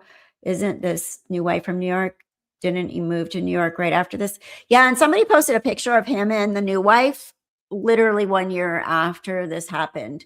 So I don't know if he knew her. She's an OBGYN, fertility specialist.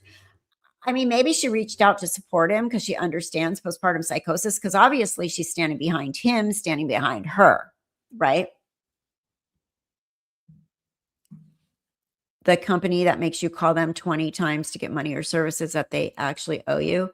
That's business strategy, I'm convinced. Oh, God. And you know what is really crazy about that? There's actually a service where you can pay, I think it was $10. It's either $5 or $10, where they robocall the government office, the EDD, and they keep robocalling. And then it finally calls you back when they get a hold of somebody. So I had to spend money to get through a couple times first.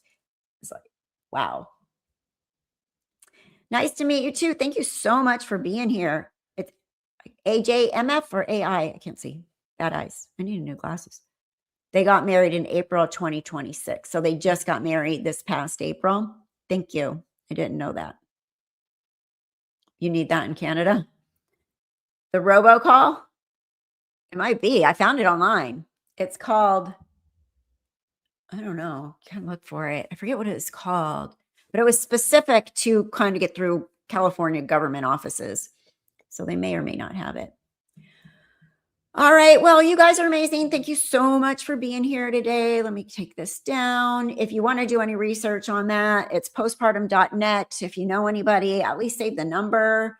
You know, at our group, our age group, people like me, we have daughters, daughter-in-laws, having babies.